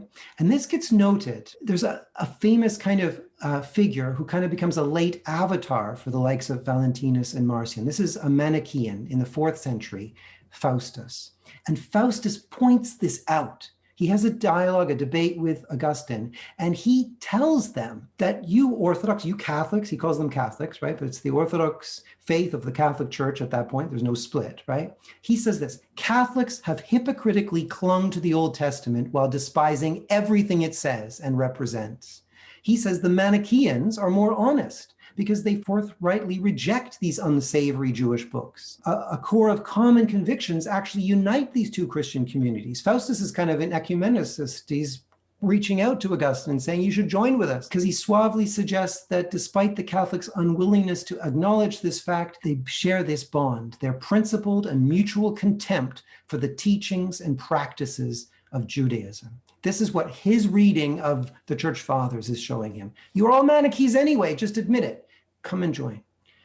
Now I'll come back to Faustus, because the hero of our story is going to be St. Augustine, who takes him up on this point. But I want to just mention one other figure, because he's highly underrated. There's one Tychonius of Carthage. He's at the same time or just before Augustine and Faustus. He's not a church father. He was a Donatist. And Donatists believed rightly, but they upheld Christian orthodoxy in a rigorous way. They were just less forgiving. In fact, you would argue that a good portion of Orthodox Church today is a kind of Donatist reality with its rigor and its insistence on high level of canonical and moral purity and so forth. We don't have time for that now, but we can trust Tychonius in terms of biblical interpretation, if not in terms of pastoral application. And certainly St. Augustine did. Everything St. Augustine, we're going to see that he says, is related to something he picks up in Tychonius. Now, like all the church fathers, Tychonius loves typology, and he understands it to be the fundamental hermeneutic of the Christian church. But let me describe how he goes about it in his famous Book of Rules of Interpretation. So where other theologians had used such interpretation to build various analogies between an inferior Old Covenant and the superior New Testament, right? Tychonius uses typology to argue that the two testaments are theologically identical and continuous. There's a single divine initiative of redemption that binds them together. Abraham, Moses, David, Paul, and the contemporary believer all share in the same faith. The Spirit, he says, the faith and the grace given by Christ have always been the same. As I'm saying this, I hope you're thinking, well, that's what we believe as Orthodox. And it is. That is our liturgical expression. It's the deepest part of our faith and so forth. But it takes Tychonius to come along and kind of be the one who says the emperor has no clothes for all of these others who are tipping in to this way of thinking about the Old Covenant being just shadows and not having any real substance. Tychonius goes on to say, before his incarnation, Christ gave grace to the righteous within Israel. After his incarnation, he made the same grace available to all peoples. By his coming, he says, Christ bestowed these gifts upon the whole race, having removed the veil that was covering the law. Now here, this is important. He's alluding here to Paul's words about Moses' face, veiled when he descended from Mount Sinai. So he's making a further point, namely that the law itself perdures, continuous from the era of the Old Testament past to the era of the New and the present. Christ, he said, had taken the law originally revealed only to Israel and made it available to all peoples. The difference, he says, between these two historically distinct dispensations, as it were, was one of measure, not of kind. Modo in the Latin, not genere. The same law was given the first time to Israel, the second time to the nations. And by defining his terms this way, Tychonius established the biblical identity of those within the present-day church. They stood in the spiritual line of Abraham, continuous from Isaac down to contemporary times. The line has never been broken, he says. We are Israel from Abraham to now. That's the understanding of having Old Testament saints in the church. That's the understanding of what St. Basil says in his liturgy. That's what we mean when we say we are Israel. It's the historical integrity as witnesses to faith that anchor the church in the Israelite past, creating a continuous community of the redeemed. And commenting on this salvation history, Tychonius raises a crucial question. If God has predestined the saved by his promise to Abraham, why then does he give the law at all? And he goes on to say, the law has to do with very much what Paul talks about. It plays a crucial and positive role in the divine process of salvation, and that is that it's a law that no one can possibly fulfill. That God knew that the people would know this as well, and the truly pious individual, however, would realize that God would never leave humanity in such a desperate situation without a remedy. So the whole of the law, in fact, points to its fulfillment in Christ. This is very Pauline. This is back to what the early church understood in Paul, and it's very much what contemporary thinking and a rediscovery in scholarship says about Paul. We understand that there's this continuous and consistent record of God's saving acts. There's this continuity in Israel from historical ethnic Israel to the eschatological Israel of the church. Augustine does take this up in his work Against Faustus, and he says some things that no other church fathers say. And I want to just headline these at this point. We can come back and ask about them later. We can spend maybe time in another time and actually maybe study these works by Tychonius and Augustine Against Faustus. First question to ask, though, is why is St. Augustine the one church father to care about this, right? And it's ironic. The answer here is highly ironic. St. Augustine has the most negative and narrow-minded view of who's going to get saved. So whereas take Origen at the other extreme, Origen thinks everybody's going to be saved. So Origen can say some pretty bleak and dismal things about the Old Testament, about Israel, about the sacrifices, the temple. None of this made any difference. All they were shadows. They had no value at all. And he can say that because he knows that everybody is eventually going to be saved. Augustine worries about who's going to get saved. He worries greatly. If you read Augustine, you will know what I'm talking about. So for him, the safeguarding of the historicity and the legitimacy of the Old Covenant is highly important. So he sets out to do that. He uses Tychonius. He argues against Faustus. He admits that Faustus is right. All the church fathers have been doing is kind of validating Marcion by the way they've been talking. So he sets out and he says, the law is continuous. The Jews did rightly. The law did prescribe behavior, and to be faithful under the Old Covenant is to do what the law says, and continues to be so, he says. This is his second point. In Jesus and Paul, he recognized they are righteous by keeping the Torah, by observing the law. St. Augustine saying this, mind you. He also, therefore, derives a more positive view of contemporary Jews and Judaism, and he paradoxically does this around two motifs that were used against the Jews. The first is the mark of Cain. This becomes a major issue in medieval history and everything. Don't have time to get into it. But St. Augustine notes that when Cain murders Abel, he's given this mark, not as a mark to disparage him, but what is it? So you remember from Genesis, it's a mark of protection. God singles him out for protection. So St. Augustine builds on that and says that yes, old Israel has some, maybe even culpability. Augustine's all about culpability, as you know, and guilt. So even though we don't follow him there, but he says that the people of Israel bear this mark, God's protection. And he specifically points then, this is in the city of God, to Psalm 59:12. Slay them not, lest your people forget. Scatter them with your might. And he refers to the scattering of the Jews and the protection of the Jews not being an embarrassment, because that's part of the reason the church has kind of ignored the ongoing covenant and people of Israel. Augustine proposes several very positive reasons for their ongoing existence. They're scattered throughout the world, he says, as proof to the ancient scriptures, to know that Christianity has not just come out of nowhere and been invented by someone like Paul, and remember this matters in the ancient world, that this is ancient indeed. The Jews are a witness to that. And indeed, he says, by continuing to keep Torah, they are pointing to the one who is Torah, Christ. They are witnesses, martyrs for Christ, images of Christ's suffering. This is quite significant indeed. And apart from Augustine, really none of the church fathers go there, although not all of them tip as far as others into the kind of illusory typology. So how do we think in our theology, our core biblical theology, about the ongoing genealogical Jews, the ethnic Israel? How do we understand God's covenant faithfulness and the ongoing covenantal life of ethnic Israel? Well, this is where a lot of thinking and reflection has been done as a result of the Shoah, the Holocaust in the 20th century, certainly the Second Vatican Council, which took place in the early 1960s, right after those events, took advantage of that moment in something like In Our Time to reflect on this. And to say there's been a tremendous amount of work there. Orthodox, we've been a little bit slow out of the gates in terms of doing this. But the Second Vatican Council asks the question in these ways. It's the specific question of how to relate the universal saving significance of Jesus Christ to Israel's ongoing covenantal life with God. And so what I'm proposing is that Tychonius and St. Augustine have begun to develop from the apostles themselves. I think they're picking up from the New Testament. I don't think this is new.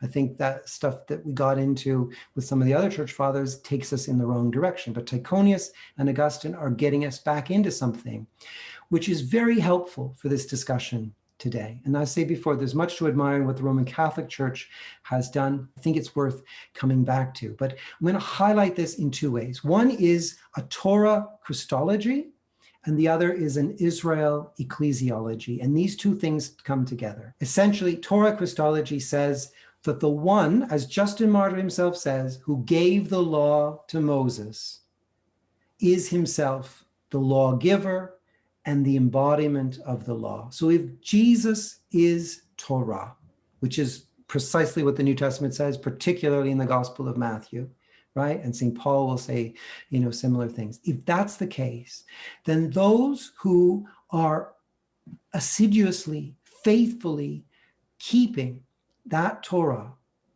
who continue in that separateness of Israel, in that otherness of Israel that we say emerged from that first century, right? The rabbinic Judaism that is also an inheritor of the first century in the same way as Orthodox Christianity is. Those who are doing that, we have to admit, are following Christ.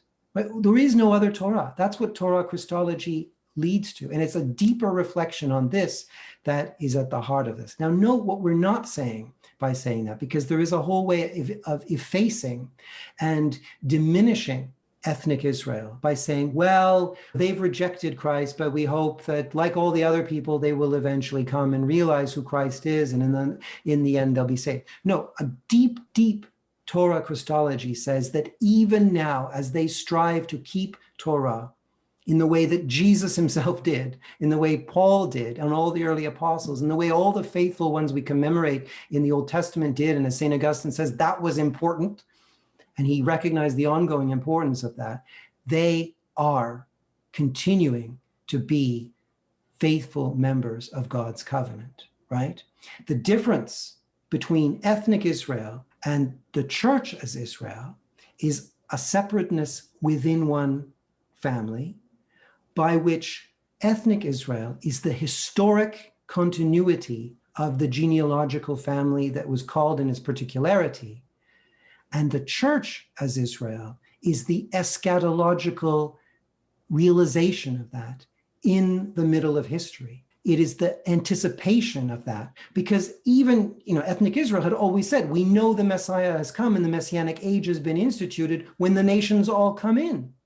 And so what the church as Israel represents is, in fact, the eschatological reality of what continues to be the case for Jews who keep the covenant. One of the figures that I would love to share more with you, and I did preach about a story involving him not too long ago, is Jean-Marie Cardinal Lustiger, who was a Jewish convert to Roman Catholicism. And he's just some marvelous, marvelous things to say about this, both Torah, Christology, and Israel ecclesiology. And another point to make actually is that the promise of the renewed eschatological covenant, the new covenant as such, was a promise made to ethnic, historical, genealogical Israel. And that promise, as St. Paul himself says in Romans, is not revoked. The promises of God are not revocable, right? So even as we have this kind of walking alongside one another within the covenant of God, the covenant that God is reworking and reshaping to bring in all of creation, right? And we, as those of us who are Gentiles and nations grafted into the vine of Israel, we are the eschatological realization of it.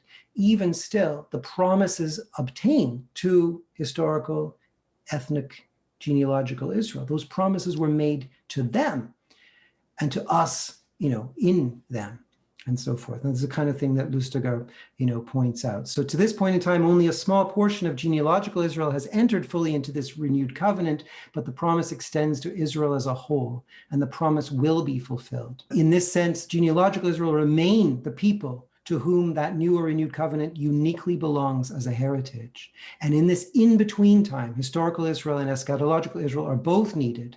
Both manifest the continuity of God's covenant faithfulness and purposes. That's picking up directly on what St. Augustine says. And it is a good reading of the New Testament. Let me just sum up those points, and then we can move on to the actual liturgical texts and assess them on this basis. So what are the key takeaways? These 2 points, they don't represent everything, but I think they sum up most of it. The main identity of Orthodox Christians, of us, has to be founded on the core belief that Jesus, and thus the assembly of those who follow him, is the fulfillment of Israel. You could throw in Torah there too. So that's Torah, Christology, Israel, ecclesiology. And this means that there is a shared inheritance if, and of course it is, partly contested with ethnic Israel. And it's always contested because it's Jewish. That's what it is, right? To be Jewish is to make an exclusive claim and to argue with other Jews. And it doesn't mean you stop being Jewish or that the other one stops being Jewish. And it doesn't mean that you have to fight or it has to go to violence. It's just what being Jewish means. You argue over what Jewish is, right? And there's this shared inheritance that has come to us, contested. And we are Israel in the eschatological sense.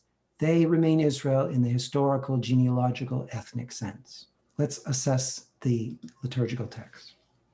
I want to just set out, again, preliminary things here, but important, a few guidelines for assessment, and I'll do these quickly. I want to note, when we look at liturgical texts, there's a real problem from the get-go. We are isolating texts from liturgical events. The whole meaning of the liturgy is not to be found in the words on a page, certainly not isolated, put under the microscope, and studied that way. And I was prompted to do all of this because it was kind of put under the microscope in a particular way, but it's kind of unnatural to be doing it that way. My second point is we should apply the principle of charity. Now, I've been, for the sake of making some of this comprehensible, being a little uncharitable maybe to certain church fathers. And I think if we went and studied them, we would have to be very careful. What we would want them to be saying as much as possible is what we've been saying here tonight, right? This is the fundamental understanding of what it means to be Orthodox. Where we see them maybe moving away from that, we want to interpret and reinterpret them so that they come back into line. So as far as possible, let's believe that what the texts of the services of Holy Week are saying are actually trying to communicate these very core biblical and theological principles, rather than something different or indeed their polar opposite. Okay? So we're going to be charitable. The other thing, as a preliminary comment, we have to recognize that we are in the realm of 2 very specific things that we are just not used to in our way of communicating. One is Hellenistic rhetoric, and I'm going to say something a little bit about that. And the second is this whole notion of intra-Jewish polemic, We've referred to that in the first century. It doesn't start in the first century. The whole of the Old Testament is an intra-Jewish polemic, and it has a certain language, a certain register, a certain rhetoric, a certain style, a certain tone. And that language is picked up. Because what did I say before? The liturgy of the church is the scriptures rearranged. It's perfectly natural that we are going to pick up on precisely those things. Now, it won't be a problem so long as it's intra-Jewish polemic. The whole problem of combining that with certain characteristics of Hellenistic rhetoric that we'll see in a moment, and then operating outside of a Jewish framework where the Jew is the other and not me, and between us as a discussion, is that it becomes precisely anti-Jewish polemic, and ultimately the seeds of ways of thinking that could be only called anti-Semitic, okay? But let's acknowledge that we're in the realm of both Hellenistic rhetoric and intra-Jewish polemic. So what am I talking about? Plenty of things to be said about rhetoric. It's a whole course, it's a whole lifetime on its own, but I'm going to mention two things: paradox and invective. Paradox. There's a really wonderful article by Father Michael Azar. He's a Greek Orthodox priest in the States, and I'll quote a little bit from him. But what he points out is that Orthodox are fascinated, and this goes right back to the scriptures, although it's heightened in the patristic era, with paradox. You know this, and I don't need to highlight too much of this for you to know, right? The paradoxical, the oxymoronic, the juxtaposition of things like human and divine, a virgin who gives birth, a God who suffers, the incorruptible assuming the corruptible, the author of life becoming subject to death, the sinful woman who anoints Jesus's feet while the disciple betrays the one who loves him. You know, all this kind of stuff over and over again. Well, in Holy Week, this is jacked up again. You know, we get not just mundane details of Jesus's judgment before Caiaphas and Pilate, but we marvel that God stood before a priest, and that the judge of all stood before a judge, that the lawgiver is crucified by the lawless.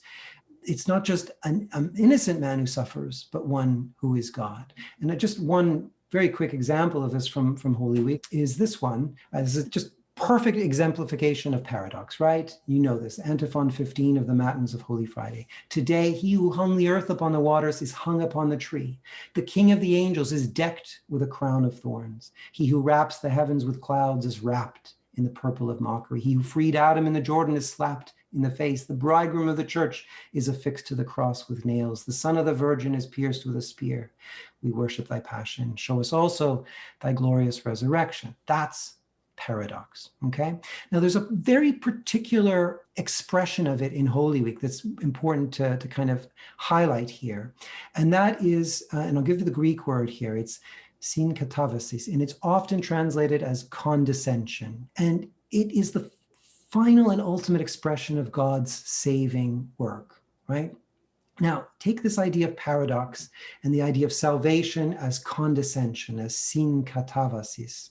What you get is this absolute interest in the very people that God called into being, the very people that God gave these promises to, the very people that God entrusted with the law, right? And called to be his righteous light to all the nations, the ones through whom he intended to achieve all of his saving purposes. That one, that people is the people that put him to death, that come up against him, that cause him to be condemned and sent to the cross. It's important to understand there's a rhetorical thing going on here. This is the key point of salvation, right? The cross, the resurrection. What's happening here to the covenant is as important as what's happening in any of the dimensions, and that is the covenant people are precisely the ones who reject Christ. That's why, and this is, people will, New Testament scholars say, why New Testament authors not pay any attention to the Roman complicity in this? Pilate seems to get off with, just a slap on the wrist, and the Jews are the ones who are paid more attention to. And of course, the same thing happens in our Holy Week services. Remember, this is an intra-Jewish thing. It's about this working out what the proper way of being Jewish is, but it's pointing out that the covenant people have done this. That's what is of interest. Who cares that a pagan emperor or a pagan emperor's representative in Judea is doing it? That's meaningless. Of course pagans do that. Pagans worship idols and have sex in temples. What more do you want from them? This is the people of righteousness doing it. which is why it matters that actually they are people who have a real existence and a real legitimacy. They're not just people who are shadows or symbols or never were supposed to circumcise their children anyway. It matters that all that was happening. And these were the ones who came face to face with God and rejected him. Okay, so this is paradox, and particularly in that heightened form of synkantavasi. So we can't lose that, right? That's an important part, to keep there. The other part of rhetoric from Hellenistic period that I want to mention here is this thing called invective. Now, before I show you an example of invective from the Holy Week services, and I'm just going to leave it there, we're not going to talk about reforming these ones because I'm going to make just a general comment about invective. Invective is a rhetorical feature. The Greek word here is psogos, right? It means to blame or to censure. And don't think that this is something peculiar to, the Christian following Jews against the Jews. It's also part and parcel of normal discourse in the Greco-Roman Empire. If you were complaining to the bank about your poor customer service, you would use psogos, right? Never has there ever been such a bad bank teller as you, and I've never ever met, and the blame and the censure would be, it's just the way people talked. And likewise, if you were to write a letter to His All Holiness Patriarch Bartholomew, you better make sure you've got 5 paragraphs of praise built into it before he starts even paying attention, to you, because there's the same thing going on both sides. So you get invective, right? And so if you combine the invective of Hellenistic rhetoric with this paradox, right? This idea that God's own people did this, this is extraordinary, and it creates this convulsion in which the covenant is broken open. You get words like this. Now, before I even show you, invective isn't what we do today. I know some of us maybe are tempted to when we deal with banks or others, but myself included, but it's just not a normal thing in today's world, right? But this was perfectly normal in Hellenistic times. You didn't want to just talk about, the people of God who did this. You want to say things like this. The swarm of God killers, the lawless nation of the Jews cried in fury to Pilate, crucify him. Or a destructive band of God-forsaken, wicked murderers of God, the synagogue, attacked thee, O Christ, and dragged thee away as an evildoer. I'm not even going to come back to these examples when we look at the amendments or renewal and everything. I just want to throw it out there. I think paradox is still absolutely applicable today, but invective might not be in quite the same way, right? So I think there's something we need to maybe address. If this is being heard in a different way than it was by a Hellenistic audience that was quite happy to talk to their mother-in-law in the same way, right? Okay, the other thing is, it's not just Hellenistic, there's Jewish polemic, going on here. And there's a scriptural matrix for expressing rejection and redemption. And it's in the Psalms, it's in the prophets. Here's an example from Micah chapter 6, okay? So this is Hebrew Old Testament. There's no trace of Hellenism in Micah, right? But hear what the Lord says. Ride, plead your case before the mountains, and let the hills hear your voice. Hear, you mountains, the controversy of the Lord, and you enduring foundations of the earth. For the Lord has a controversy with his people, and he will contend with Israel. Well, of course he will. What does Israel mean, after all? It means to contend with God. This is the nature of the relationship from the get-go, right? God has a bone to pick with Israel. O my people, what have I done to you? In what have I wearied you? Answer me, for I brought you up from the land of Egypt and redeemed you from the house of slavery. Word for word, this is the kind of thing that's going to appear in the texts of Holy Week. Christ will speak from the cross, O my people, what have I done for you? This is prophetic literature of the Old Testament. This is just the way it works within the faithful community of God as people try to work out what it means to be faithful, right? Here the prophet Micah gives the words of God against his people. By the way, this is the very same chapter of Micah that goes on to give you that marvelous thing that Christians love to put on the bookmarks, right? He has told you, O mortal, what is good. What does the Lord require of you but to do justice, to love kindness, to walk humbly with your God?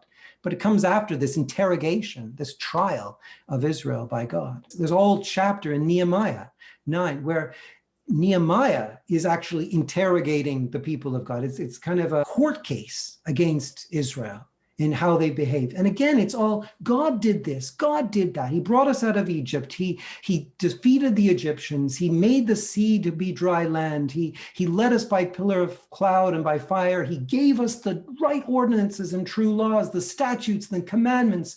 He gave us the Sabbath and all these things. And the last line, but they and our ancestors acted presumptuously and stiffened their necks and did not obey your commandments, he says, right? So this is already embedded into Scripture. But note, and I'm going to keep coming back to this point, are we allowed to use this? Are we allowed to use this kind of language in the context of talking about a Christian event of Holy Week and of Pascha and so forth? I say yes, but only if we remain in an intra-Jewish polemic, only if we remain within that. The second you take this kind of language outside of the Scriptures, jack it up with the Hellenistic rhetoric and apply it to the other outside of us, external to us, the objectified Jew or Jewish people, then what you have is anti-Jewish and ultimately anti-Semitic literature. We can use this, and it makes sense that it gets used in Holy Week services because of everything I've just said. And I know it took a long time to say it, but that's why it's so important. We are only appropriately able to use this if we are, in fact, within the conversation, not arguing at it from without. So the Holy Week services will, with near ubiquity, fuse these two influences, the preference for paradox and invective on the one side, and then the prophetic and psalmic precedent of intra-Jewish polemic on the other. And it's all about getting at this accentuation of the paradox of the God-man's synkatavasis, this condescension. We don't exonerate Pilate in the services, but he just doesn't matter in quite the same way. So the last thing to say before we look at some real text, what are our options? Once we've taken everything I've just said, hopefully we've got a framework for assessing the liturgical text. What are the different options that we have before us? Well, we have some text-based options. I'm going to give you 4 text ones and 4 context ones. The text-based ones are, in the first instance, we can omit them. And I may have already hinted at what we deal with things like the invective, right? That just isn't part of our discourse and it makes no sense to us. Or if it makes sense to us, it makes all the wrong sense to us, right? This idea of omitting is the direct recommendation of Ecumenical Patriarch Bartholomew. And it's already being done in many instances. The Antiochian Archdiocese, when it puts out its official text of Holy Week, it omits considerable amounts of this invective. And I want to just give you an example of where this is done elsewhere, not regarding the Jews, but we also have this reading of the Synodicon of Orthodoxy on the triumph of Orthodoxy Sunday, the first Sunday of Lent, right? Now, one of the interesting things is it doesn't get a whole lot of reading since about 1821. What happened 200 years ago? Well, the Orthodox Romans under the Ottoman Empire got their freedom, and they styled themselves suddenly, for the first time in a long time, as Hellenes, Greeks. The problem with a lot of the patristic literature, including the Synodicon of Orthodoxy, is that it's a diatribe against the Greeks. So oddly enough, around about the middle of the 19th century, we stopped reading texts and using texts that argued against Greeks. Right? They just didn't make sense in a context where Greeks were no longer pagans who weren't the Christian Romans who had this Israel identity. Greek in the patristic period was always a pagan. Now, those anathemas of the Greeks made no sense because everybody wanted to be a Greek. Greece had its independence, and to be a Greek nationalist was a good thing, etc. So suddenly we stopped reading them. We omitted the text. So texts get omitted for very practical reasons. And I think invective is possibly a reason that we look at doing that. In any case, it's already happening. It happens anyway because no church parish does all the services anyway. We choose what we're doing and what we're omitting. Why don't we just carefully choose the things that are not problematically invectives? Another option is to retranslate, and I put stroke gloss because the line between these two is a little bit blurred. I gave you the example earlier of Judean versus Jew, right? But another example of this is the Troparion of the Cross that we have, because in the Greek, that Troparion we sing on different times in the church year, the Feast of the Cross, talks about praying for God to grant the emperor victory over the barbarians, that is to say, those who don't speak Greek. We don't pray that in English, not in very many contexts. We have glossed that. We haven't just retranslated it. We've changed that to say, grant victory to, well, not the emperor, there isn't one, Orthodox Christians over, not barbarians, because kind of we're barbarians, we're not speaking Greek. So let it be over their adversaries, right? And that's happily become the way we do it, right? In Greek, it's still sung in the original word. So I grant you the retranslation and glossing is not a solution for those who are using Greek. But a little secret between you and me, they can't understand most of the words of their services anyway, because they're not in modern Greek. So a lot of the invective and other issues are missed to begin with. And we'll see some examples of doing these as we go through. Another is to amend the text. That's a little bit different from glossing. This would be taking a whole phrase, a whole paragraph or something and re-rendering it in a way that makes more sense for people today. You're not just sort of saying, well, the spiritual meaning of the word is, and we can render it this way as a kind of translation effort. Now you're doing a whole paraphrase into a different thing. And so this is, for example, the tack that Greek Catholics, Ukrainian Catholics and others have been on. Obviously influenced by Nostra Aetate and Vatican II and Catholic thinking on this. They, to their credit, have looked into this and have started this project and work. So there's some evidence in the Byzantine Rite of this happening. Another option is to compose, right? Just compose new texts. Let's look back at what I said our true core theology is. Have we properly expressed this? And if not, let's compose hymns that draw on our tradition and that will express this. Then there's context options, okay? These are easier to understand maybe. We need to just preach the heck out of this. And teaching goes alongside that. Write books, have things like this, where I go on far too long, but I hope you understand how important it is. So this is not about changing the text, it's about saying around the text, we can wrap that with an understanding and an interpretive framework that allows us to charitably read the text, right? You can read Holy Week in a way that says the Jews never had anything good in the first place. They always had it wrong. And it was never about actually doing any of those things. God was just fooling them and giving them a kind of symbolic spiritual thing that they were supposed to have paid attention and they didn't, right? You could read them that way, but that would be wrong.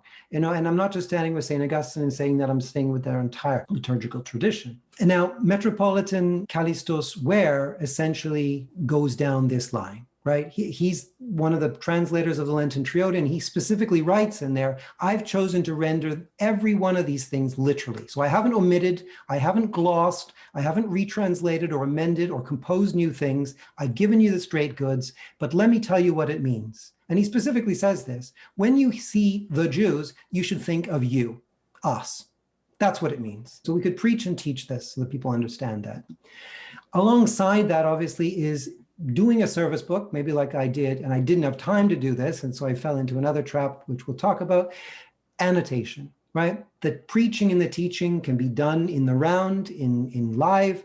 It can be in books that people might go and read, but it could also be embedded in the very page of the text where that thing is written, at least in shorthand. And you have some example of this, those of you who know the Enacting the Age to Come service book that I have provided for the Divine Liturgy, annotated Divine Liturgy. It explains, even in terms of what we do and what that means. Because I say liturgy is not just text, it's an event, right? So we can annotate. And effectively, what I had done was intratextual annotations, which I know doesn't work, but we'll see. I get that that's not a great idea. The other thing is we can compose. Now you see that's in both columns here, because some compositions would replace things. That would be why it's in the text column. Others could just provide more of an interpretive context for what's already there. To put some of these into italics, because this is actually pretty key. What can we do at a parish level? What can we actually accomplish? At a parish level, we can just omit certain services, whole scale. We can shorten services. We are expected to in parish practice. No parish can actually do everything. So the omission thing is on the agenda. The retranslation and glossing is done already at a local parochial level. I don't propose doing much of it because I think, it starts to make you different already in an environment where every single liturgy is different in the English speaking world. But in an environment where it's fluid, adding our own contribution to that may actually be useful, right? As long as we're doing it thoughtfully on the basis of what I'm talking about. I mean, I read from a gospel that is the King James version, the authorized version, because it's the Byzantine majority text, and that's what we're supposed to read from. But I gloss Judean whenever I know that Tom Wright would have me do that, right? And wherever I think that is the contextual meaning of that. So reading the Gospel of John in particular, you get a lot of Judeans. So that's what I mean by we can do that on a parish level. Amending or composing new things, unless you're actually proposed by some sort of commission, some sort of church-wide thing, is probably not a good idea. That said, the church is both hierarchical and local. It's both institutional and charismatic, and everything has to start and bubble up locally anyway. So if we have some sense of this in our mission, in the Orthodox School of Theology, if we want to hold a conference or get people together, I think we can play a role in it. It's just it can't be done on our own. The context things, easier done on the local level. Preaching, teaching, annotating, no problem whatsoever. Again, composition, I think, is a kind of more church-wide thing with some amount of synodical approval or whatever. So let's look at some of these specific texts, and maybe some of this will start to make a lot more sense. All these texts are going to be from the Matins of Holy Friday, and they should all be relatively familiar to you, but maybe even just seeing them here now in this different way will help you to see if there is a problem, what the problem is, and how we could go about amending that. I'm going to start off with a really easy one. Let us not keep the feast like the Jews, for our Passover, O Christ God, has been slain for us. But let us cleanse ourselves from every defilement with sincerity. Let us entreat him. Arise, O Lord, and save us, for thou art the friend of man. Let us not keep the feast like the Jews. Is that really what we mean? What do we mean by this? This is what we mean by the principle of charity. We have to apply our totality of biblical and theological understanding to this. I do not think that what this is intending to say, if you read all the dimensions of that it is that Jews always had the wrong Passover. They didn't understand what it was really about. They kept a literal, textual, fleshly Passover, and we have the right one. And there's also the insinuation that they were not cleansed of every defilement, and they weren't sincere about it, right? None of these things have to do with that. Well, I think it has more to do with the very specific moment of at that particular Passover, they were doing something which was not particularly a good idea, which was antagonizing God, as they were wont to do, as we know from the prophets. So it's an intra-Jewish thing, and it concerns not the Jews full stop, but those Judeans.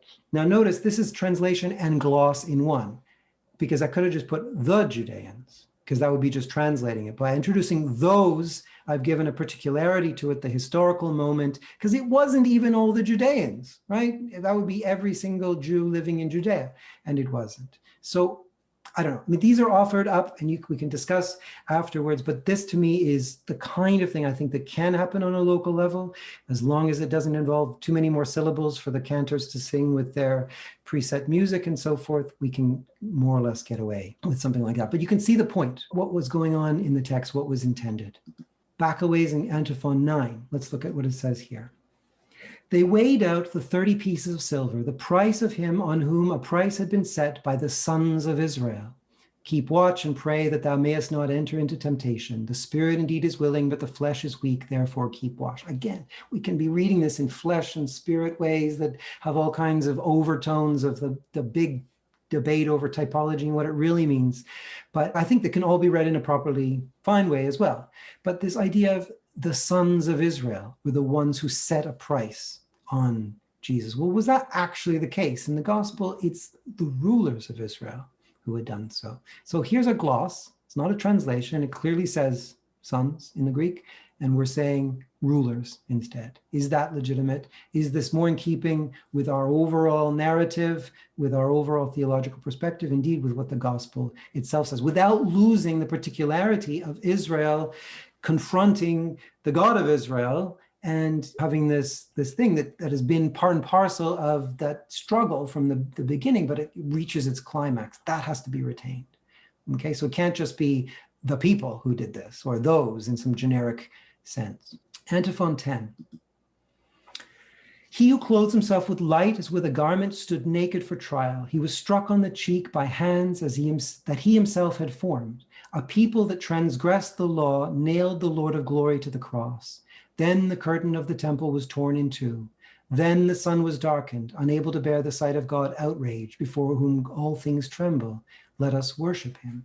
So you get that paradox, that sin katavasis, right? The idea that God, the one who clothes himself with light, is naked. These are tremendous paradoxes. We don't lose any of that. The part that grabs my attention, being mindful of this wider theological perspective, are people that transgress the law. Now, even just the indefinite article here is problematic, right? Because it's dismissive. People. Anyway, what could we do with that? So what I had done in the emendation in the book was those who transgress the law, retaining the idea of transgressing the law. What worries me at times, just in this post-Holocaust context, is the objectification and collectivization of a group, right?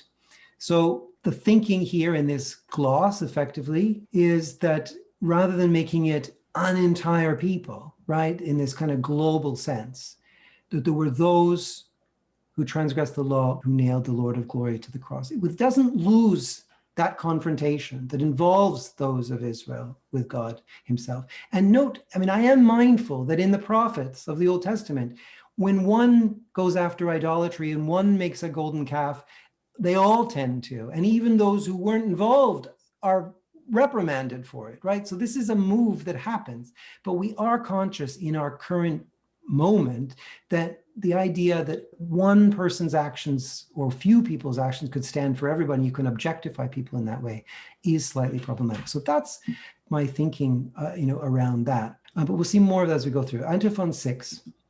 Today, his people nailed to the cross the Lord who divided the sea with a rod and led them in the wilderness. Today, they pierced his side with a spear, who smote Egypt with plagues for their sake. They give him gall to drink, who rained down manna upon them for food. Now, I had done this, and this is the sort of thing I'm backing away from here. Note, my warrant for this is everything we've said up to now, and very specifically, Bishop Callistos Ware in the essay in the Lenten Triodion saying, we are the ones who did this.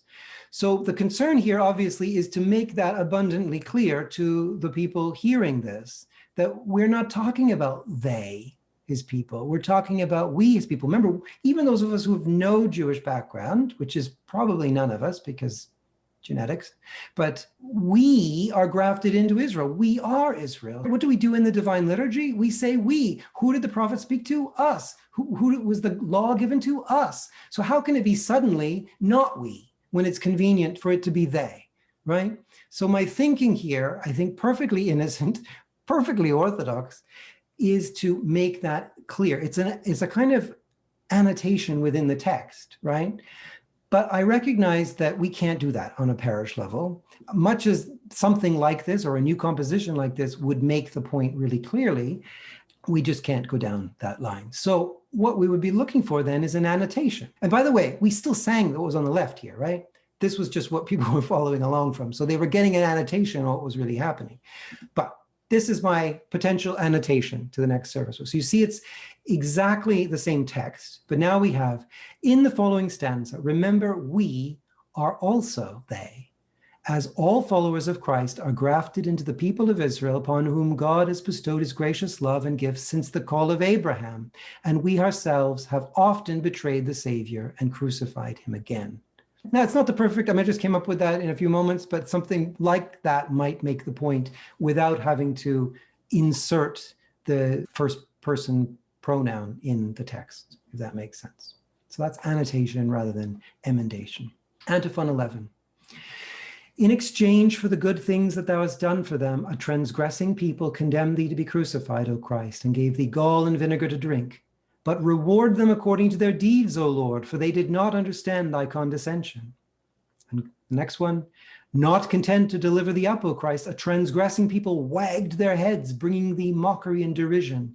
But reward them according to their deeds, O Lord, for they plotted against thee in vain. There's something more now happening in the text. It's not just they who did this, and we could use the same kind of annotation we had before about that. But what are we actually asking and praying for God to do? In the moment, yes. In the round, yes. In hopefully still within intra-Jewish polemic and not as anti-Jewish polemic. But we're asking God to punish them. So what I had done was this, similar to the last one.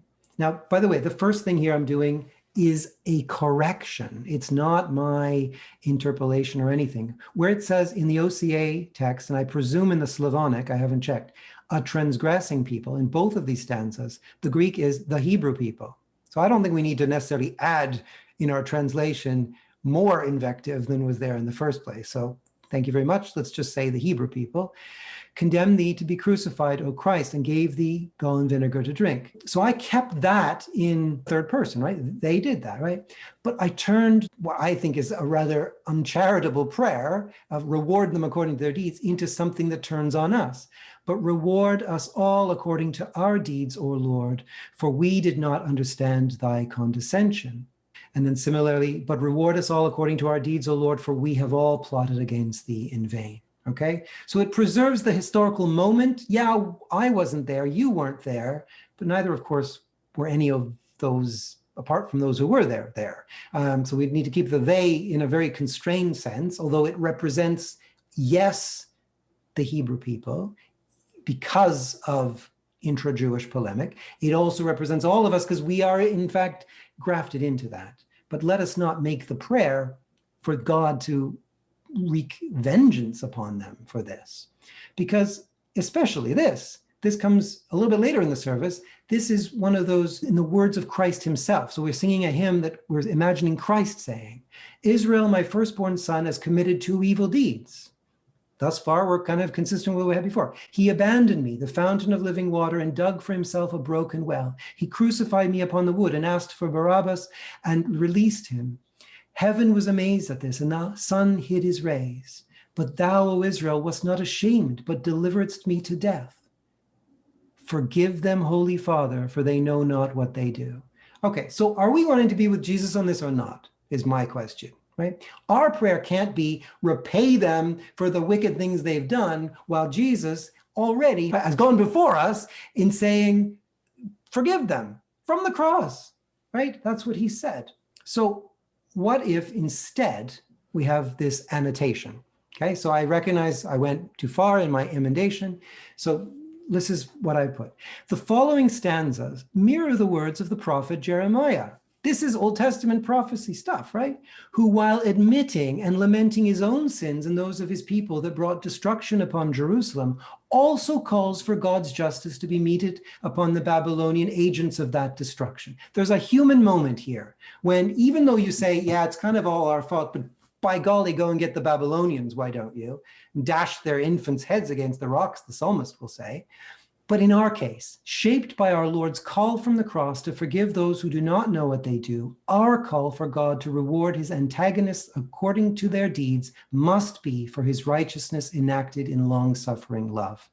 Okay? So we keep the reward them according to their deeds, but we mean what we should mean by it, which is forgiveness, grace, love, because what do we want for ourselves, right?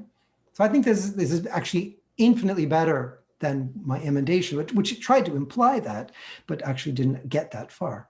Antiphon 9, again, another kind of problematic. I'm giving you not the whole lot, but just emblematic ones. They gave me gall for food. For my thirst, they gave me vinegar to drink. A lot of the same ideas here, but it's expressed differently.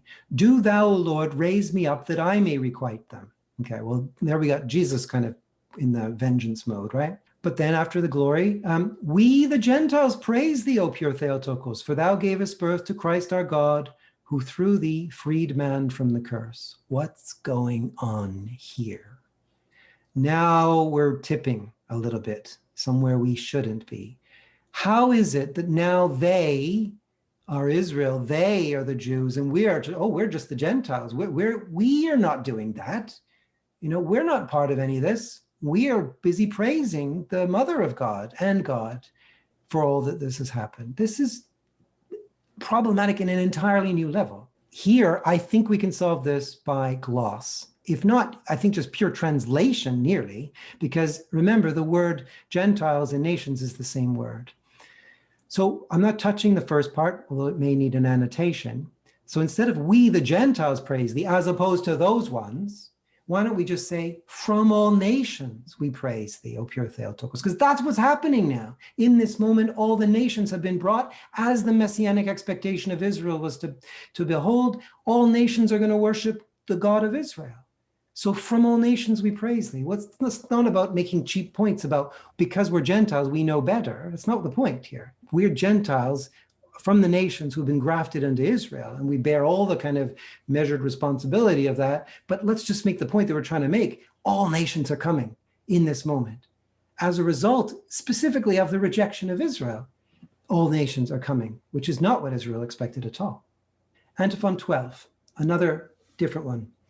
Thus says the Lord to the Jews, O my people, what have I done to you, or how have I offended you? Do you see how this is just Micah? This is Micah chapter 6, right? It's a direct quote. What have I done to offend you? And it goes on here. It's one of my favorite stanzas to evoke the Gospels. To your blind, I gave sight. To your lepers, I cleansed. The paralytic I raised from his bed. O my people, what have I done to you, and how have you repaid me? Instead of manna, gall. Instead of water, vinegar. Instead of loving me, you nail me to the cross. I can bear no more. I shall call the Gentiles mine. They will glorify me with the Father and the Spirit, and I shall give them life eternal. Okay. Now, again, we're reading this charitably, right? This is not supersessionist replacement theology in that sense of God rejecting Israel and making the Gentiles his chosen people. I know it can't be that, because that is heretical and false, and we wouldn't have that. But it does allow people who think that to be patted on the back a little bit. So what I had done was this. First of all, I had removed the to the Jews, because I think that's obvious. I don't think it needs to be hammered in. And the only reason it's being hammered in here potentially is to contrast with the I will call the Gentiles mine. He says to his people, yes, and we know who those people are. He's been dialoguing with his people through the whole service. So I think we can remove that, and I think that's an important thing. But I can bear no more. The Greek word really is I can endure no more. But English offers us this really clever word, forbear, which means wait, right? And you know, this is all about expectation. This is all about what's going to come true in due course, in time, in the eschatological breaking into this world of the kingdom. And that's the moment. You know, the Jews are expecting him to wait longer because it's not happening the way they expected. But what's happening here is God can't wait. You know, he's like an excited toddler at Christmas, opens the presents before the parents are even present. That's kind of the image that's happening here. Israel wasn't expecting it yet. This is the middle of history, not the end. That's where it all goes wrong. And so I can forbear. I can wait no more. I shall call all the nations to me, because that's the messianic expectation. It points directly back to Isaiah and to Abraham in Genesis and so forth. Do you see? I can wait no more. I'll call the nations to me. It doesn't do any damage, I think, to the text, but it really much more fully expresses what's going on here. The crowd of the Jews, O Lord, asked Pilate to crucify thee. And though they found no guilt in thee, they freed Barabbas, who indeed was guilty. They condemned thee, the righteous one, and made the charge of murder their inheritance. But give them their retribution, O Lord, for they plotted against thee in vain. I'm hoping by now you're going to see what the extra little element is in each one, right? Because there's the one thing here that's already present, the crowd of the Judeans rather than Jews. Think easy peasy. Hopefully we can all accept that one. But what was happening here? They made the charge of murder their inheritance. Give them their retribution, O Lord, for they plotted against thee in vain. This gets really dangerous. This always strikes me as extremely odd, because in every other context, you will hear Orthodox up and down the roads telling everybody that we do not believe in inherited guilt. That's an Augustinian Western invention and exaggeration. We don't believe in original sin. You know, we have ancestral sin, the inheritance of death and so forth, but we do not believe that the sins of our ancestors are vested upon us in a kind of culpability and guilt sense. Just listen to us, why don't you? Get our theology right. And then we come to this. They made the charge of murder their inheritance. Now, you know what this is referring to, of course, right? His blood be on us and our children, the Judeans cry in the Gospel of Matthew. I know it's from that. But why are we who don't understand sin and culpability in these terms latching on to that and making that a kind of rallying cry here and a point of this this really powerful paradox? I mean, does it need to be there and expressed in quite that way? So my emendation was to do the personal pronoun change to our inheritance, give us our retribution, for we have all plotted against thee in vain. We think could be done, I suppose, with an annotation, although the annotation would be quite long and all about this isn't original sin and so forth. But here's another point, and I know this is kind of beside the point, but we know from science and genetics that at that moment, when there were Judeans calling out in the crowd to Pilate, his blood be on us and our children, we know genetically every single one of us was there. Because if you go back X number of generations, you get to the genetic isopoint where we're all related to each other. So if that's true in this literal sense, then my personal pronouns matter anyway, because we're already there. That blood became, of course, the famous deicide and culpability of the Jews through all the Middle Ages, and all the pogroms and everything was predicated on the libel, the blood libel of the Jews, who were accused further of eating Christian children and so forth. You know, the QAnon has nothing on what Christians accused Jews of during the Middle Ages, up to and including and culminating in the Shoah, right, in that horrible Holocaust. So I don't know, of all my emendations, this is one I'm most holding on to, but it could be done with an annotation. But I would probably have quite a bit to say about genetic isopoints and so forth. So this is from the praises now. Beholding thee crucified, O Christ, the whole creation trembled. The foundations of the earth shook for fear of thy might. For by thy lifting up today, the Hebrew race perished. The curtain of the temple was torn in two, and so on and so forth. You will have already heard probably what grabbed my attention here. The Hebrew race perished. My heart sinks. So what did I put? For by thy lifting up today, the Hebrew covenant was opened to the world. Because isn't that what's being said here? The particularity of ethnic, genealogical, historical Israel is being opened to the world, as was expected. You know, not to the eclipse or effacing of historical, genealogical, ethnic Israel, because it still has that role to play, as St. Augustine warrants, as recent rethinking warrants in terms of the shared inheritance and everything.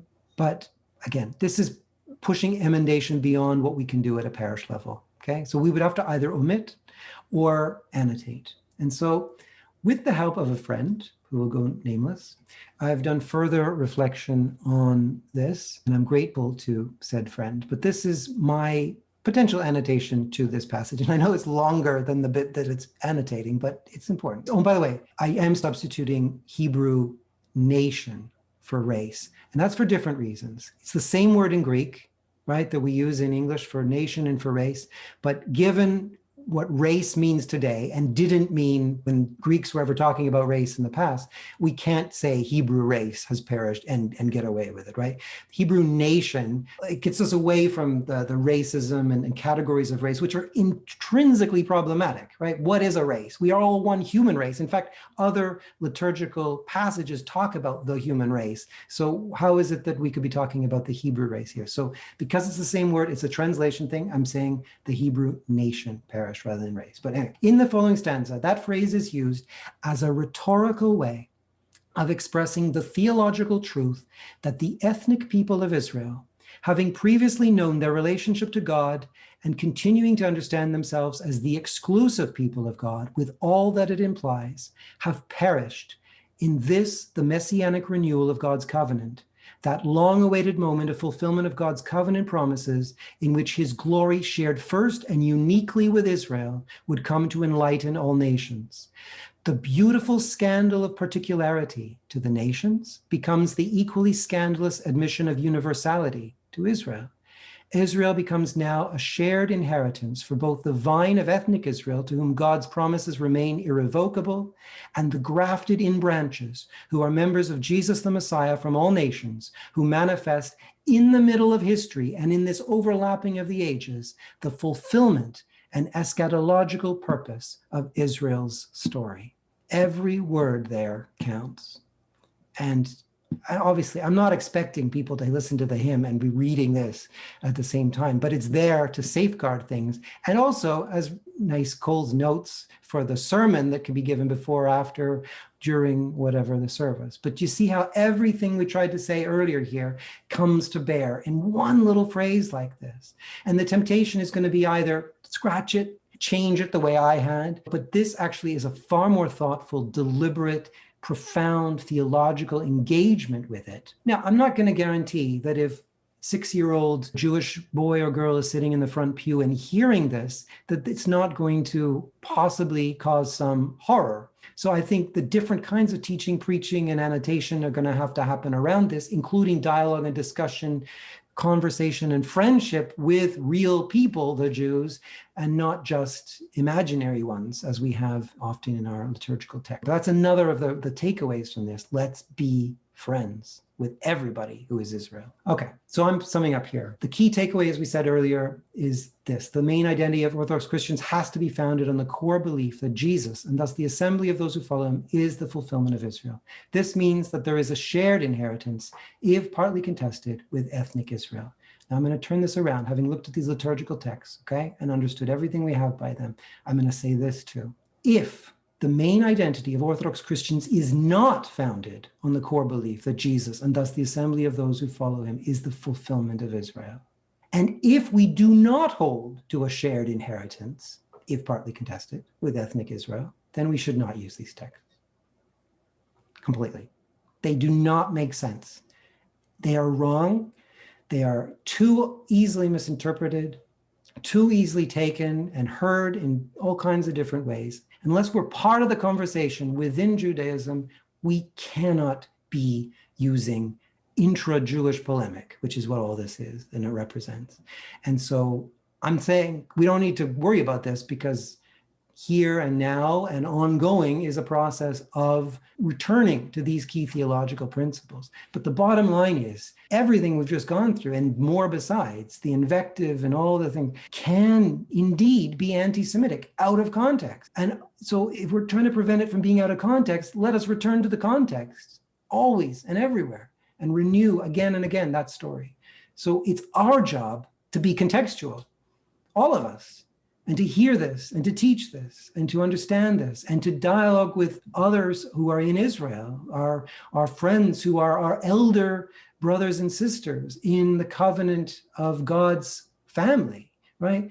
We need to be contextually in the right place. And it might be really weird, having said all this, that it actually matters that we say we're Israel and not the new Israel or the replacement Israel or whatever.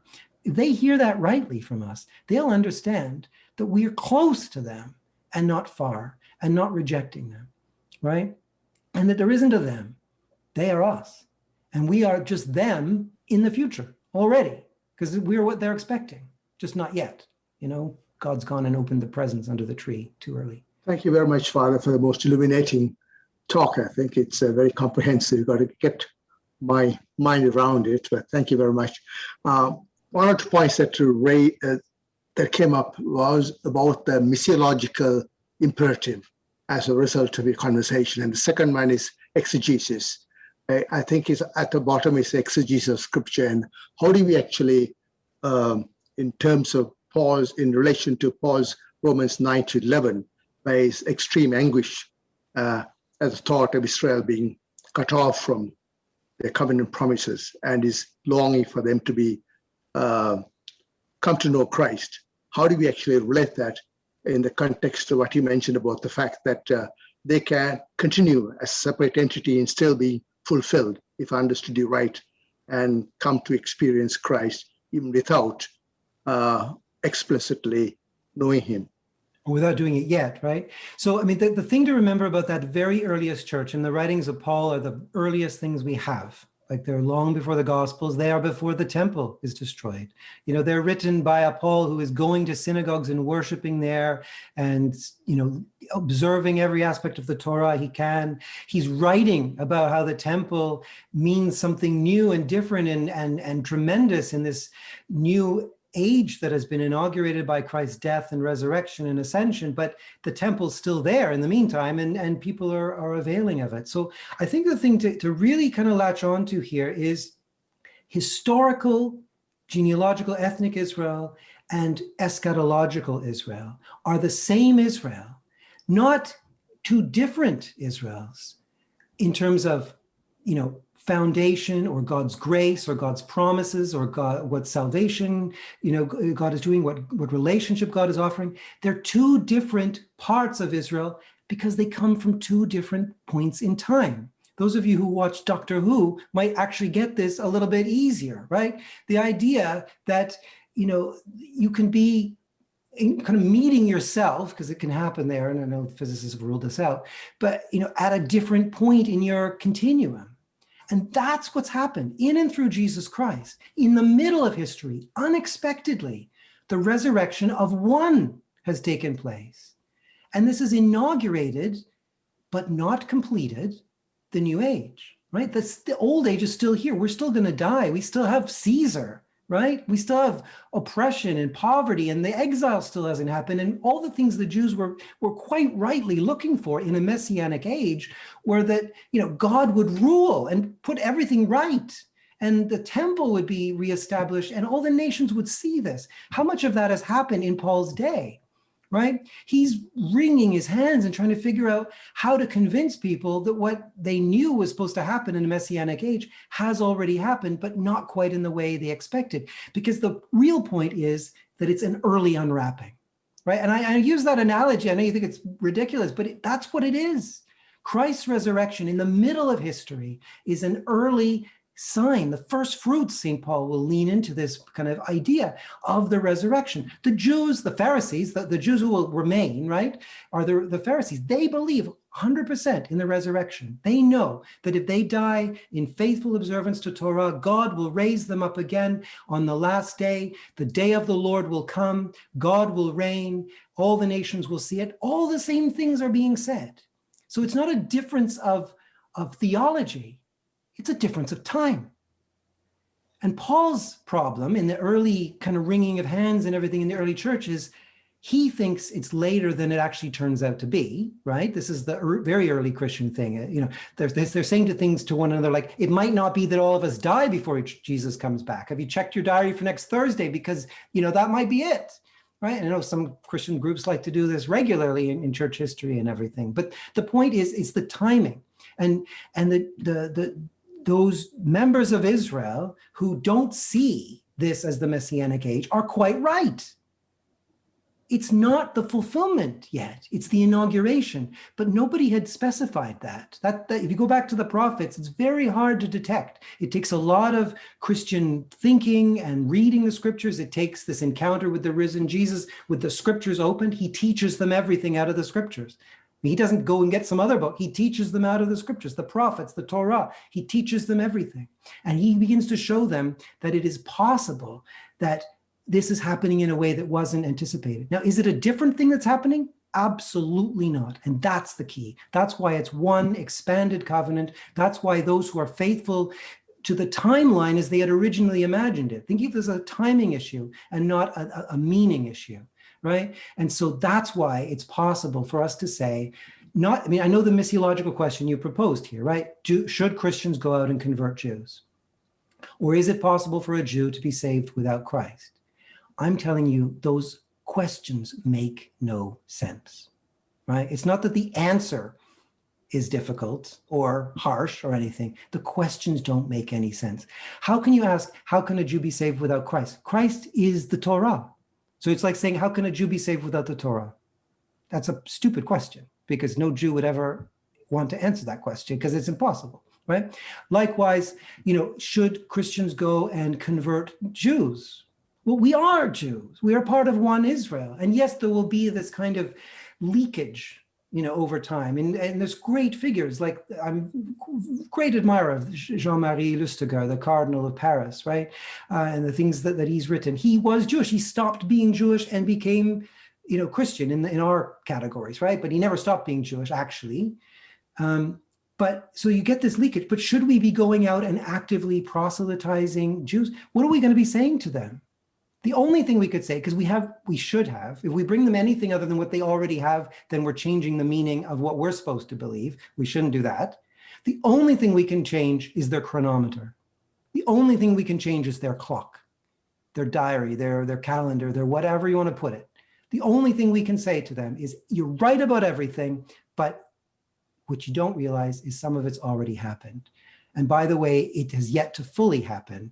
And the way we talk about it fully happening, that's kind of what you've been talking about all along as it happening at all, right? So the only discussion we have to have is it possible within the middle of history, can there be this unwrapping of gifts extraordinarily, unexpectedly? And that's what Paul is wringing his hands, trying to say. But what he says in that same passage in Romans where he says, I grieve for my people that I can't get through to them. This is the Messianic age, even though it doesn't look like it, is all Israel be saved. He says it.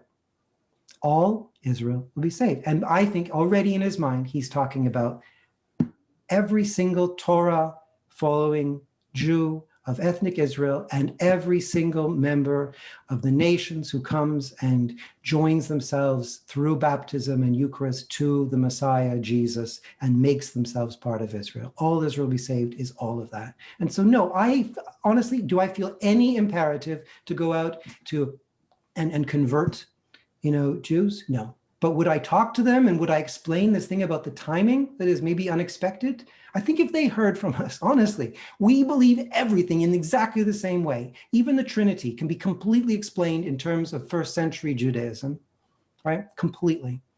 Then if that were the case, then all we're saying is let's have a talk about timing. I think that could be a really productive thing. And it also explains how it is that we have these Old Testament saints, right? And that's a marvelous thing to lean into. And as I say, us calling ourselves Israel, as we do in the church and liturgy and so forth, is not offensive, right? It's the highest praise. We're not a new kind of Israel. We are Israel.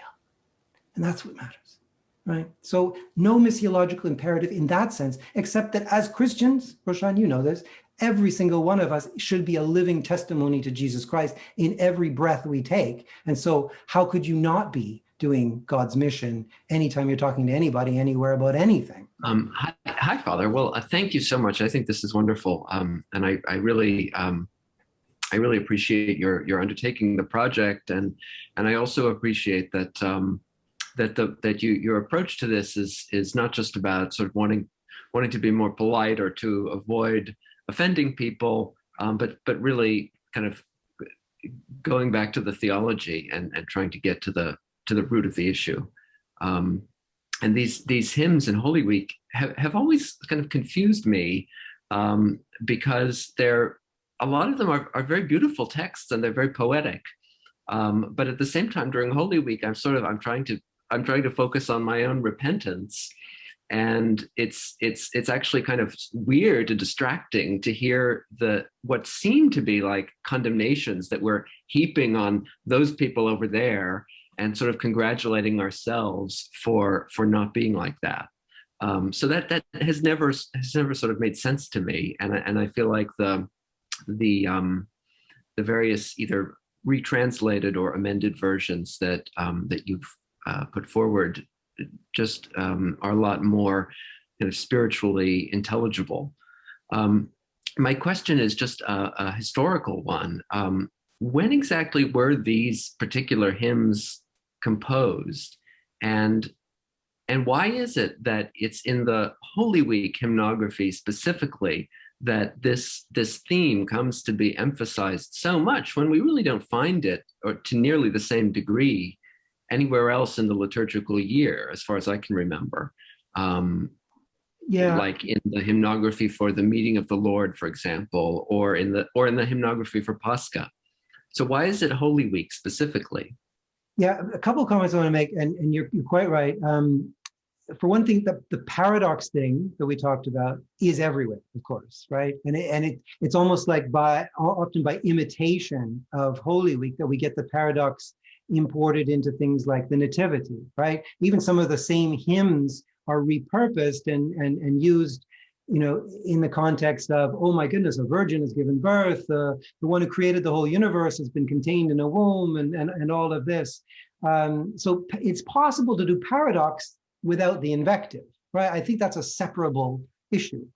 And so I think that the beauty of the paradox and that sin katabaz is possible and everywhere present. There's hints of the kind of issues that I've been hinting at here, peppered everywhere, right? I mean, you find it in the Optoikos, in the canons of the resurrection and so forth. We had echoes of it, unhappily in my mind, in the canon of the Samaritan woman just this past Sunday and so forth. There was an awful lot. It was actually the more about the mid-feast, right, which was about Jesus going in the middle of the feast to teach in the temple, and there was a fair emphasis on what could be construed along the lines which I've said we need to avoid of, Israel is a fleshly reading of the Old Testament, and Gentiles have the spiritual reading of it, and they never got it, that sort of thing. There was language that could be evocative of that,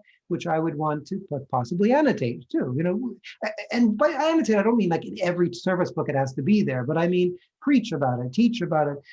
I'll eventually, I think I've written the book tonight, but I can put all this down and, we can make this part of the conversation. And then when we get to things like that, we're not traumatized or disturbed by it. But there's weird thing. You mentioned meeting of the Lord. It would be a perfect and obvious place to put in supersessionist replacement theology, wouldn't it?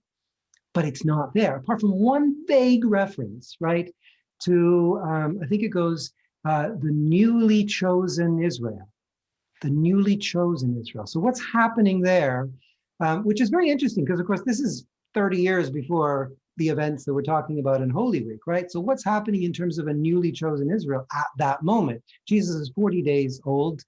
He's had his bris at 8 days. He's now going to the temple to be presented because they're doing the Torah observant thing, I hasten to emphasize. And there's something about a newly chosen Israel there. And I think charitably, that way we understand that is precisely what Simeon talks about, right? There's the glory of Israel, and the glory of God's people Israel is never effaced, erased, revoked, or any such thing. But that glory is now coming to all the world. And remember, Simeon is quoting Isaiah. And Isaiah on this is really fascinating because Isaiah as a prophet has anxiety, right? He has, all kinds of worries, and is he doing the right thing? And, maybe somebody else should have been the prophet and everything. And at one point, he worries about how he can convince the people of Israel in the exile that they will actually get back, that these promises will be fulfilled. And God says to him, and this is the bit that Simeon's quoting, that God says, it's too little a thing that I should just bring back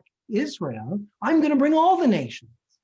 And so that's what Simeon's talking about. So newly chosen Israel, in its proper theological context, its narrative context, is that expansion of Israel, not a newly chosen as in, I've given up on these ones, I'm replacing them, right? But Epistle of Barnabas, which is dated 70 to 130, specifically says, so early Christian writing that thankfully did not make the New Testament, it says to the Jews, you had the covenant, you were the chosen people, now we are. Right. So that's harder to, just annotate something like that. So if that's the reading some people were trying to give to something like St. Simeon's prayer and hymn and so forth, well, then that's a problem. But I don't think, we have millions of words in our liturgy, and we're highlighting the very few that are possibly problematic here. And even in all of Holy Week, that your comment about, shouldn't this be more about our own spiritual engagement and, how we take that on and so forth? I think Holy Thursday Matins, which we do on Wednesday evening in Holy Week, is trying to do that in another way, right? This is about the betrayal of Judas and everything. And he's a scapegoat, and he's a scapegoat because his name is virtually the same as the word for Jew, right? Judas, Judeus, so that's happening too. We'll have to admit that. But actually, the whole thing is, let me not be like him, right? It keeps referring back to me. which we've done in the early part of Holy Week with the bridegroom services and so forth. Let me not be like the fig tree. Let me not be like those foolish virgins. Let me not be like, which of course is ultimately the tenor of something like a St. Andrew of Crete canon of repentance, where the whole thing is looking at every single episode of the Old Testament and New Testament saying, let me not follow the wicked, let me follow, the virtuous. He also asked about the timing or when were these things written? Over a long period of time is the answer. Some of the things we like best are the most recent, in terms of liturgical acts, like the procession with the cross and so forth, mid-19th century. But most of the texts were composed by 15th, 16th century, and quite a few of them go back, centuries and centuries before that. But it evolved over a long period of time. You may know Lent was originally post-Theophany rather than pre-Pascha. It was then the preparation of catechumens that got latched on to a kind of very small Holy Week. The kind of Western Triduum, the 3 days, was the kernel of the thing. So what we have in bridegroom services and so forth is a later thing. The other thing to mention here, Holy Week is framed, right, by Palm Sunday and by Pascha. It's important to add to this conversation. Palm Sunday, the Hebrews come off pretty good, right? Where the paradox there is not the Hebrew nation and we the Gentiles. It's the leaders, the scribes, the ones who are supposed to be noticing this stuff, not noticing it, but the children, the uneducated are noticing it, right? So there's the children of the Hebrews, let us be like the Hebrews. There's all this wonderful, let's join with them. The us of Israel makes a lot more sense in that context. By the time you get to Pascha, there's not a single reference to anybody not being there, right? This is totally eschatological, right? There's no hint of it being anything other than universal, right? So if we bookend the week with that, if we notice there is this turn towards the more spiritual, individual repentance still there, that was a theme of Lent and the canon of great repentance and everything, I think we can, we contextualize these things again and again and again to the point where, yeah, there's still some issues to deal with, but they're not too great, right? I never wanted to make this seem like this was, the end of the world. What I have, however, said, and I'll say this again and be quoted on it, if the theology I've articulated tonight, if someone were to listen to all of this and say, Father Geoffrey, what are you on about? Sure, the Orthodox Church believes that we are the chosen people of God. The Greeks are Russians, but we are the chosen people of God and the Jews aren't. We replaced them. God has nothing, God revoked his promises. If I was told to be a presbyter of the Orthodox Church, I had to say that, I would not be in the Orthodox Church. Now, I can say that with an awful lot of confidence that I will not be asked to say that. Because to me, this is our core theology. And yeah, we've obscured it. Yeah, we've stopped talking about the story and so forth. We've, as I say, used the Nicene Creed as a short story. The same way that Protestants use the 4 spiritual laws, right? And try to get you to get on your knees and pray the sinner's prayer and everything. There's this kind of shorthand way of telling the story of God that is not the story of God at all, apart from a kind of medical book of diagnosis, right? There was a fall, we need a remedy here, and nothing that goes in between. And even in the life of Jesus, nothing happens apart from his birth and then his death. All those healings and teachings and everything, you don't have to pay any attention to that. That was just there to prove he was God, you see, because he did stuff that nobody who wasn't God would do, or said stuff that people weren't God. So there's enough proof texting there, but it didn't really matter. So all this truncating of the story and erasing of the story is an erasing of Israel. And that, I think, is a problem. And we need to reclaim that. And if we lean into that, I think a lot of this other stuff is not actually a problem. And thank you for the talk. That's very interesting. I have more of a general question or direction, which is like a year ago, I was reading parts of the Old Testament, and when God renamed Jacob to Israel, in the context of Israel being he who struggles with God, I was able to very easily sort of identify myself with Jacob, and the sort of the ethnic or the genetic divide did not occur to me. So I was wondering, maybe focusing in that direction of the world, Israel means those who struggle with God, might be helpful as well. yes, although we have to be careful, and as I've emphasized, This is not about spiritualizing the Old Covenant or the Torah. There was a real encounter and a real guidance and a real indwelling and a real presence of God and a real prophetic ministry and a real Davidic kingship and a real temple with real sacrifice that did real things. And I think I've said real enough to, annoy the originists among you. But that's all very, very important. But of course, why do we keep reading the Psalms? Why do we keep reading the scriptures of the Old Testament? Why do we connect them to the events of the New Testament? Why do we see the face of Christ on every page of the Old Testament? None of that's wrong. It's just we can't do that and also reduce it to some sort of pattern book, right? That it has no other meaning than to provide symbol sets for Christ to come and fulfill, or even a set of prophecies to check off. It's not that. It's a real lived life. And the fact that we are in this confused time period, the overlapping of the ages, right? In Jewish understanding, there is no overlapping of the ages. So they continue as they are doing, trying to keep every aspect of Torah until the day of the Lord. Kyriaki, they use the same language and they talk about the kingdom and the age to come and so forth. But the age to come is at one moment when the Lord comes and fulfills those promises. So we have to understand that there's a real legitimacy to what they continue to do. By saying they, it's not even they over there. It's they alongside us as a shared inheritance. This is what drives me crazy about Judeo-Christian, right? The whole kind of Western phenomenon of that. It's about Judaism was the Old Testament, Christianity is the New Testament, right? The reality is Orthodox Christianity, Orthodox Church as Israel begins with the call of Abraham, as does Rabbinic Judaism. We walk alongside one another and can therefore learn from one another. We talked about this in the New Testament course just in the last few weeks, but I'm getting tremendous insights from reading Jews who are not Messianic Jews or Jews for Jesus or anything, but Jews who are Jews reading the New Testament and commenting on it and talking about, well, that's just like this, and this is just like that. And isn't this marvelous? And, I point back to a sermon I gave on the Sunday of Publican and the Pharisee at the beginning of the pre-Lenten period. And that came out of information gleaned from Amy J. Levine, who is a Jew and a New Testament scholar. I mean, there aren't too many of that people meeting that kind of description, but tremendous insight. So meeting her as a real person, hearing from her as a real person with real comment on somebody who strives to live as a Jew, and the comment on that can actually greatly enter into our own way of understanding who we are. We're not other Israel. We are alongside Israel. And the more we get friendly with and discussing with, not to proselytize and convert off the bat. We can talk about the timetable of things if we want, but we want to learn because everything they say and believe and teach is pretty much something that's going to help us.